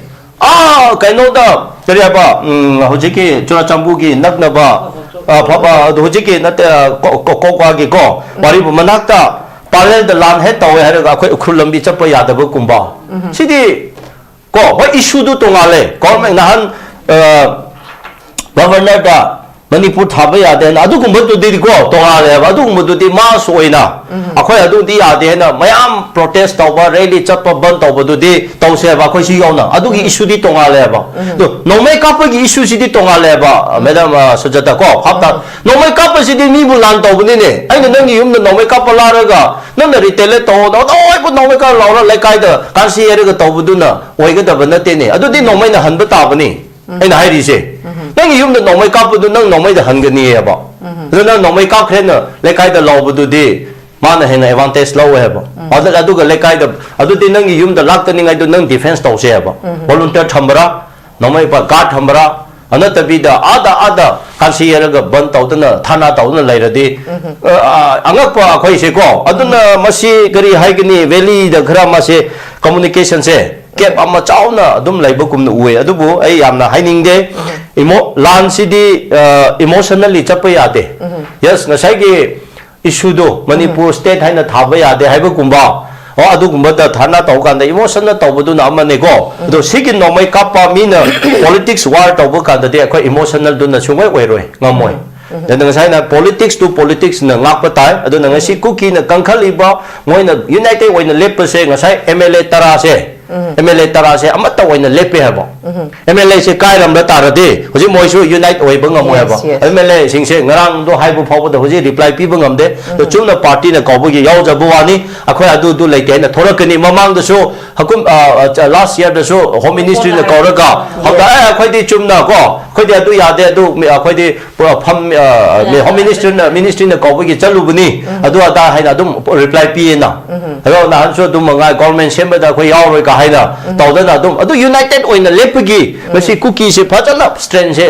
leibane standing leibane ado akhoi gi MLA du na gadai gadai da leiri ge ba ko ado na sai MLA du na dumai tawbne na MLA bu vote people mayam du di madu gi tung inkre ba ado na hoji ti lakchaning bedi loisam ba da hari problem se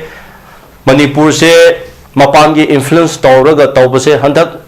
BJP gi khakta nate khara kuira khare anything da aduga political government gi khakta natana any development business sector section mayamda mapangi loina khudyaram gani influence adu the show factor amako aduga madu tawrak padege ngasi akhoi se sumaina problem se lairabani ani subata hojik PR da decision making authority se kanano ne governor DGP chief secretary security advisor natro adu da akhoi gi mi kadai da kana yauge local ki history khangba mi yaude local ki knowledge adu da khangba yauda da mi gi mapan da laraga akhoi da hojik ki decision punamak se chalairaga tawriba se thaina british na laraga akhoi kaino overtake tobudo adugi chamanare ba adugi BT kenji khoina lan tobudo aduga 7 years devastation gi history ka manaraga dore ba hojik maming da dum akhoi se khomkhut ising thakhale haibwani ngasa haibukumna akhoi gi local gi people gi indigenous people gi voice kadai da lairige ba hojik ekana laro aingon da haing phara jel hapki gani so where is our identity, where is our culture to gadai the where is our kind of sovereignty to gadai the lege akhoi freedom to gadai the lege we have no freedom at all because outsiders are ruling in our own state and the indigenous people become like a refugee in their own land se way khrabani ada nahan lengmei machamana kampopi de ibudo lengmei singse kampopi de refugee kumna makhoi gi lam on land da way khre haina atu same thing hoji manipur da ai manipur gi history thaina manipur di kingdom oiramani ningthau palamane na wari liriga chappa myam ikai bu ikai kadai da palige for the last many years outsiders were control and hoji chahiama pha dore hari ba mi mari sin decision lawe akhoi ge swai da khara macha IPS IS khara laiba ICT moi wa tabi ponte ne moi decision lo bungam ponte kari so hai bungam de governor chief secretary tum chala do chief secretary si ukhru chatriye kamjong khangdriye tenopal khangdriye aduga swai si ta tum phamlaga yamna ko khangbu mong da maduna ek tobudi yaroi DGP so tum mangai ma reality issue do kari no khangde ba adu ne hoje akhoi ki communication se kep se akhoi na khara laurni akhoi da kaino tawrakani adu da mu politician khara link le na ba sing na moi gi support cha ki ni khangra hoje hai ri bse pulap le le de moi upai le te ba adu bo mai khudong chan ni lo bada lo ni hon ba da madam ka no su da ko hai ri ba mapan chali ba decision tu da akhoi gi local gi mi khara ma tu da support tawraga chali ba influence tawraga instigate tawraga tu aduna yamna luwe aduna thaina ningthau maite gi ningthau machi manau khana bada amana mayamana adu manau na ngamningai mi pusalaga tawrak pak manipur smai takai taki bina tro masai wari adu mayam do adu machi manau khana rak pate gi ko hoji akhoi gi phifam se history repeat itself akhoi manipur se adu gi taraga dore mayang na mapang gi mina rule tawba mabang rule tawba da ibani se yana da amana nawon da support tawba amana sonda tawnaraga akhoi masen tawhalaga mana nuai na du tawro lere hoji ai je manipur ma chane naga ma chane chawthok na ai je manipur da wangang ba ya dare ba sujata su ngang ba ya dare ba asu ngang ba ya ro ba chap ba ya rak dare ba se kari no se si kampo pi chap da hat ke hasunu tawge sino ai lam den chakka da bane ba do kana na thinge army na thing na tro army security forces na thing government na thing na tro yes si je sunu ngam jo ma kho taw na se chase ne mi li sing kun thra akhoi chase ne numi ama chase ne government na thing na tro adu di akhoi gi hak dai de le ri ke hoje akhoi chawthok na ngang ba ya de akhoi sai ba ya de akhoi da haing fir pa lagni kari no hoje MLA sing adu ni MLA phawbo da hoje wangang ba ya de na moi me sing na hai ya ba adu di to hai ba na hai ba di akhoi di oi da bane na akhoi bu di thing bu do amarom da oi sno ba ai di hoje nobody ne ba natra ai madi legislature ne ba the legislature amana state adu the highest body is legislature ne ba adu state the quality law making body legislature do na ma phobu the wanga handre hairadi ma phobu the free movement to handre ma gi wa phobu the law de chate haiba taradi lebak sibu leiri bro akhoi lebak si kadai de chagadu ke loira bane adu gi tamak ne loira bane na akhoi se last yaroi da ba awaba hena mayam lakada ba loirabani haiba gi tamak ta sem se hairade amuk semkat se hoka han se hairade lakhoi gi elected mayam se legislature sing se punchalo moi punchal kharadi se so sing se tum punchalani moi ne se so da pwa haibu ane moi ne punchal da bagi se so punba ngam da bane maramdi moi se se so tonga na link leina ya ba yes aw moi se so pulani tawa bad mu adu matung da naron mayam du purani asi lei ya ba adu moi ne di punda ningai bunba haitana politics sanaraga se so da pulo hairade ka di punga de ge shwa ya roi moi pulo kan da se so punga da bane ko sina aina haining badi loira ngasi manipur se loire akhoi haining de adubo akhoi tungi khallaga ngangmale haigani haida ba yadwe akhoi su hairabani sumaina tum chatharade manipur se yengo go aina hairi se hari soidana karino madi thorakani akhoi di mamang da su hai hujik tholiba masi thoktinge mamang da hai laude thokhreba matam da sidi yaroi akhoi sumaina tawse mawa laude hujik su tawna se changsale hujik sa mu hai se laudre hujik ti nahandi laudru su akhoi ma sengna na kha khana chenaraga khara tawthokpa yarame ko hujik ti ngasai hairi ba mi mari sina rule tawraga leire unage habu phawda matam piraktere kadai di kamai hujik kari tawgani idea kamai session pinagani adubo ngasi india na piana lengak na tawriba akhoi na penda ba madi bjp na tawriba penda ba amade amakhakti krishnate peace purakrase normalcy purakrase shanti purakrase lan se loisan halase hairade parja mayam da open tawraga wari sabadu natro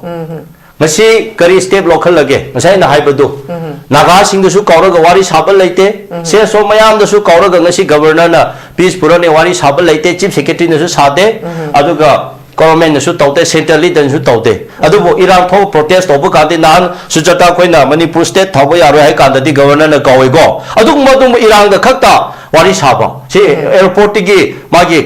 bhavando Raj Bhavan do hanba ya da bagi helicopter tong lakpa kanda adu matam da go share source da go ba handa Shanghai festival thingni hai kanda kokomi da wari sa ne go ba adu ba none other than state ki kari solution tawsira kari funding ai tawsira kari hai roadmap pusira hai bagi di constructive oi ba adu ga aphaba adu cookie sing su kamai deal tawsira hai cookie sing su saro daga sing su saro Meite sing su saro ko center ki oigera BJP ki oigera hoji governor oigera adu ngasi phabu da tawde aduga sonda de shanti la ni shanti sulala kiroi na hari sulala kiroi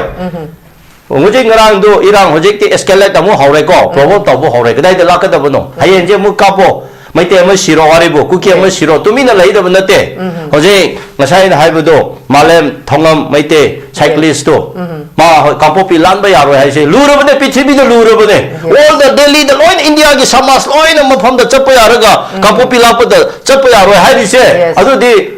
chaudro luro bane ko luro bane si luro bane hari si luro bane adu moi tumba yare bro manipur gi tamak le na imale baki hai na ngang li ba sak li ba nung si ka thori ba myam du si ta ba da tumba yare bro I did see that I don't know, I strongly condemn the way. Hojik Kotu na Toriba do de may take a cookie East Manipur issue to later so to one Tamo, Malan Tonga may take city, may take when a chapanate as a ma cyclist a moena. Lapanena ma would disturb from Tokyo I did low way. But a ship hover the Tora Kerba Hibese, must say it's now my tasting the Karikali Brakande, a ay nagama when a sungang banate ngang de go, but as Manipur da state amount of Manipur rea mo na akoy haibawani adubo last I hired ichi now tampak the labisi emotional way gano make na sing na laise political war de politics na reply pigani ko masi akoy na kyan ta darade ado hairiba imai be sing na Manipur kanse hairade Manipur nungsi semse anoba lanse to ko kanse hairade MLA 40 do phajana kauraga phaminara wari tauraga moise amata waina asiki issue the day leb hello aduga prime minister the pull up mohoi changlaga p appointment p de har so other protest toro condemn toro home minister the appointment p de so adu the moi pull up 40 do amata waina woi sama piro press conference phomo india niglakani malem niglakani adu di tawdraga ko adu kay mizoram gi cm na prime minister home minister the toina unabungam laga manipur gi mla 40 50 na prime minister unabungam de harade ikai dro adu di hayang resign taw khro adu di ira hayang resign adu natradi tawde haradi phare remand appointment pi de haradi prime minister la so home minister la so rahul kanti la so mo de su manipur changhal no ai airport gi hanan gro yes moina unabaya de unaning de appointment pi de haraga khoi na som the welcome taw le se what is this yes adu de akhoi da kada de mi ni hain lo gni adu no moina appointment pi de haradi se de su moi la han gno ai na hairi se wa adu de loire thank you very much Phougakchari Lushilak Padai Jasuta the Laksagi Jasuta Hajiksi Koi unity oide unite oide have seen the China at a issue moeraga lady bakogi problems sigi solutions put up a swangam driveneva Tangai Padana Makoi Punjalo habits the Punjan gate in a Hana Punjan Bayare Makoi Masana Kanga Koi Punjala Niga is the Masidi Mang the Mangratan Bagomani Punjani have the Shunta Tazadeva Tangai Padana Punjandra Gadi Haujiksi Akosi movement a Chang Brana Kali Masi Masana Kangne Pibam Siaraktre Koi Hana Sisi Lagra so Hojik Koi Punjan Bamatam Yorega to the Tazade Adu Betaga the Koina Tagat Kivanina Makoi Punjan and Basima Koi Masana Kanga Puloya the Pulhan Bama forced landing Tower Tangai Padana Matamzi Yora Brana Kali Sing Matansida Koi Yosa Sutasu Koi Imagi Meragi President of the Taupo Biribene. Other than that, Miyangi the Makta, a koi punna legislature since Punsan Loya, Drabanina, Tangai Padana, Koina Makoje, Pulan Mamma Tautariba. Masida, a koi Miyang gets over responsibility never. Kari see the Kari message spinning in Miyang.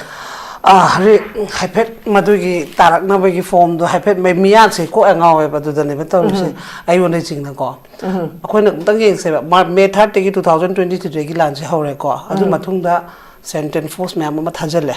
Ko Adu Matunda Koi on ever same number of Masina Salvamatamda. Ching in a pan like them than a pan. History man was some young hello, some young hello, Boko. Madu man the Hondana, Taway Abanitino, Matandu Paya, but to Matandu extend Sangalaga, of course, tap like Hanahan by you move the land cray. Go, my case in the control to Hove of the Hoy, which Champura to Hovangam Dre Talk crisis, made her to Matunda Tumta to Holla lady. Later Matundu de assembly Pangak and not to the and the moment of Piaz and Jelle.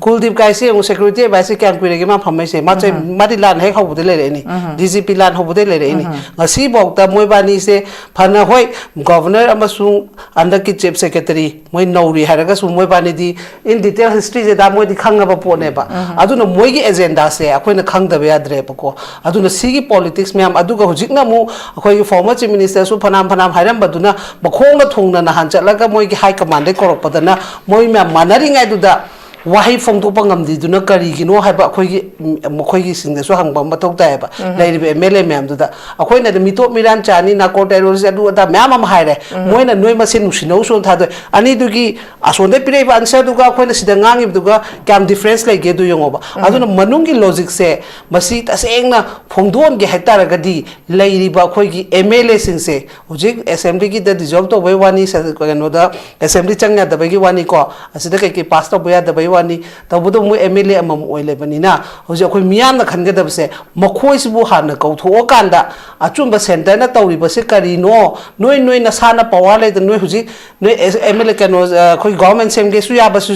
thingjala thambire tia nusinaru khon thadore kamai nusina doino asi myam se khoi ma woi de wari sa ba mathau tai ba sio so myam pulaga praja myam pulaga ne moi je han wari sa dingei di akhoi na phana khoi na hairu raga su to raga su kem ta kano to ba khoi MLA singse gi hana marin chumhan ba mathau tai ba moina marin chum dringai di kem lai roi ba hairu ni governor cham kan akhoi MLA kanam ta kano tong na ba leite akhoi loi man ji chamana lai hai ne ba tau thorok padana niti niyam am ta mana de ba dum launa ra kani ma man thok ba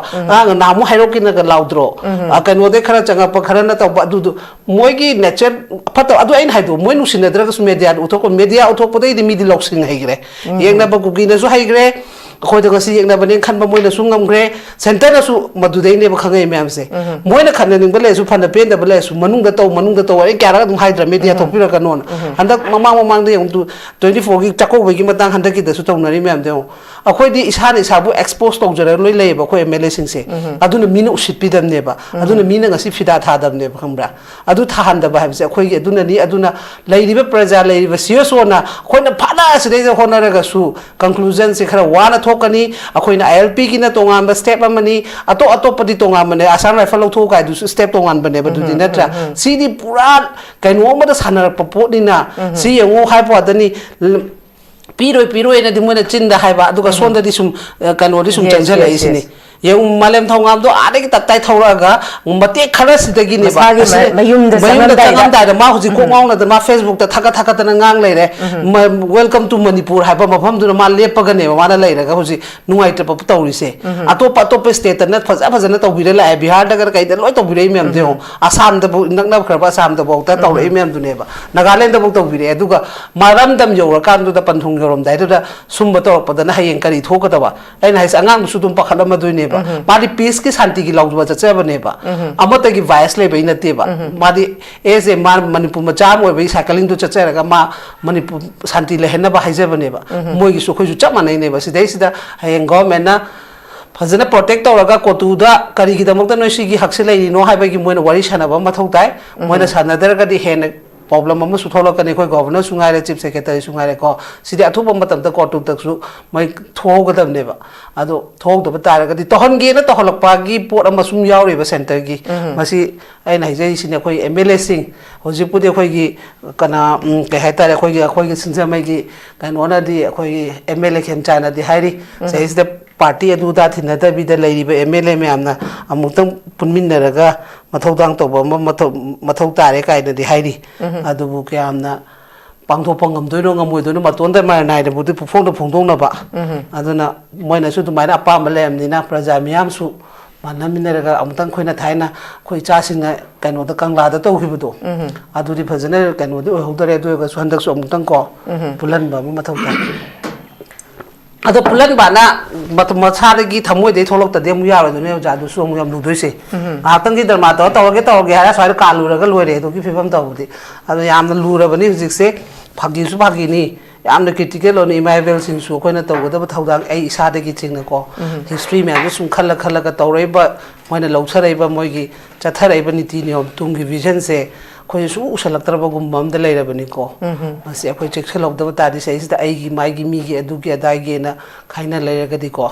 su ai ya ro ha ba potu ne okay aduna Thank you very much. I'm Noijing. Asigi Phugatchao topic asida tongan panelist ahungi tongan ba point of view thambiduna ma khoigi Phugatchao topic asibu mapung phahan bibagi damakta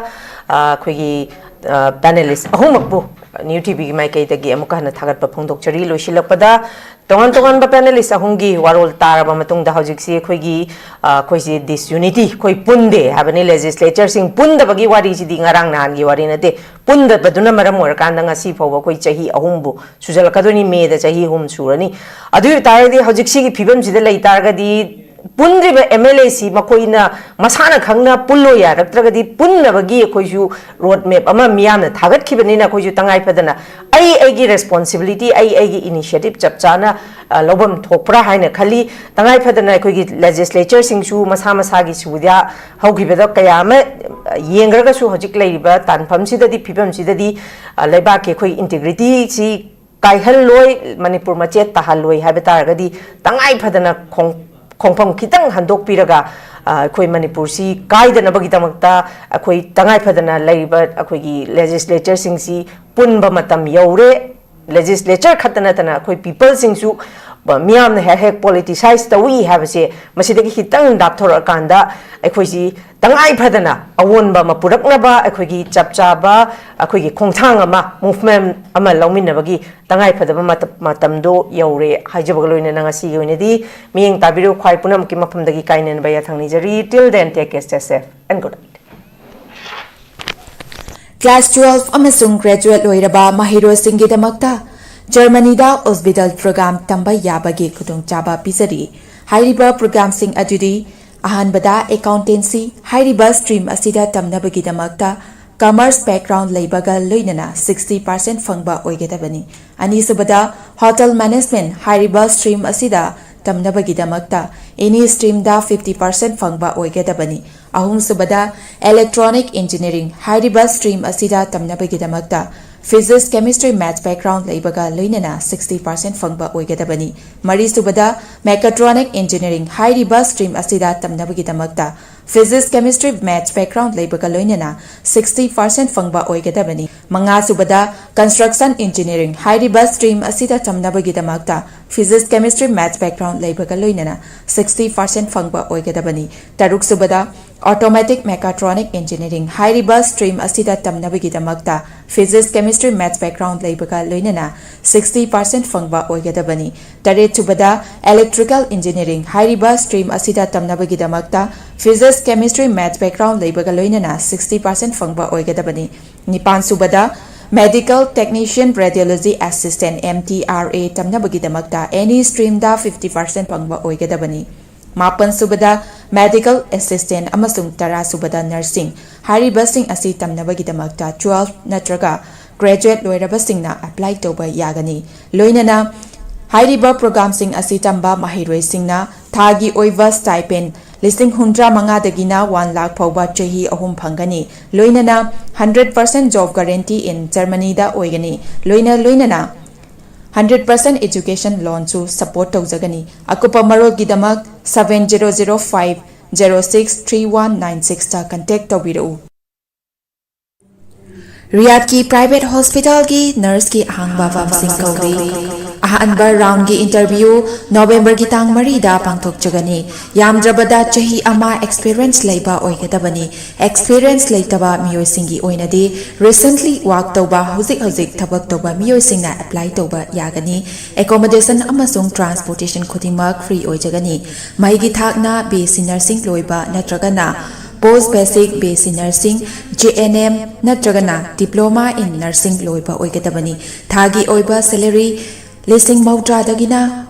lakh amaga listing kun phawba oigani akupa marol gidamak 9366230077 natragana 7005273217 da contact tawbirau natragana aikogi office Sparkle Educational Service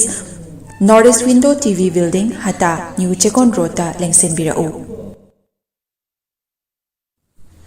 Nurse singidamak achoba opportunity ama buduna lakchari madudi hauzik Malaysia na Indian nurse singi oiba kudong chaba pinabagidamak midyang changlakli VC nursing loiraba chahi ahumdagi tadana experience leiraba miyoy singna kudong chaba asi lobiho kudong chaba adudi Thagi oiva salary 1 lakh, overtime incentive, free accommodation, ticketing amasung long term visa asina chingba kudong chaba sing asi fangbigani. Akupa malol gidamak makada pisariba 7005273217 natraga 7005063196 ta contact tabiro natraga aikhogi office Northeast TV building hata New Chakun Rota lengsinbirau.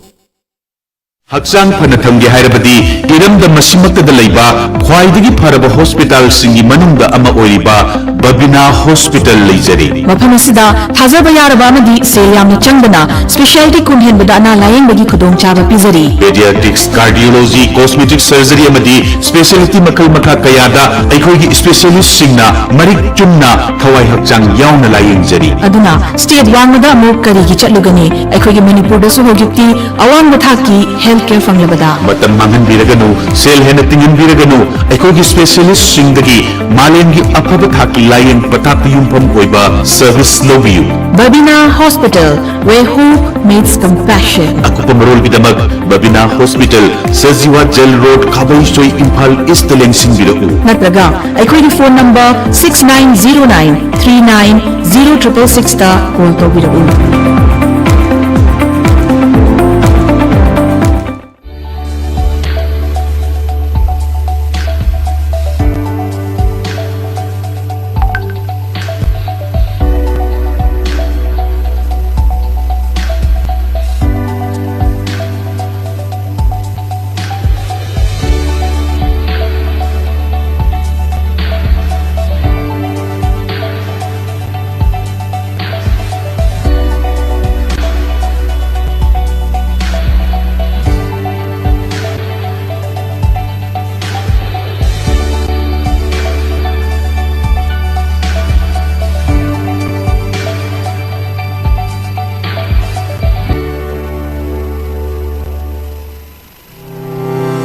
Step into a world of endless possibilities with 18 dynamic faculties and 180 plus courses. Unlock your potential with industrial-ready training and placements. SGT University, empowering tomorrow's leaders.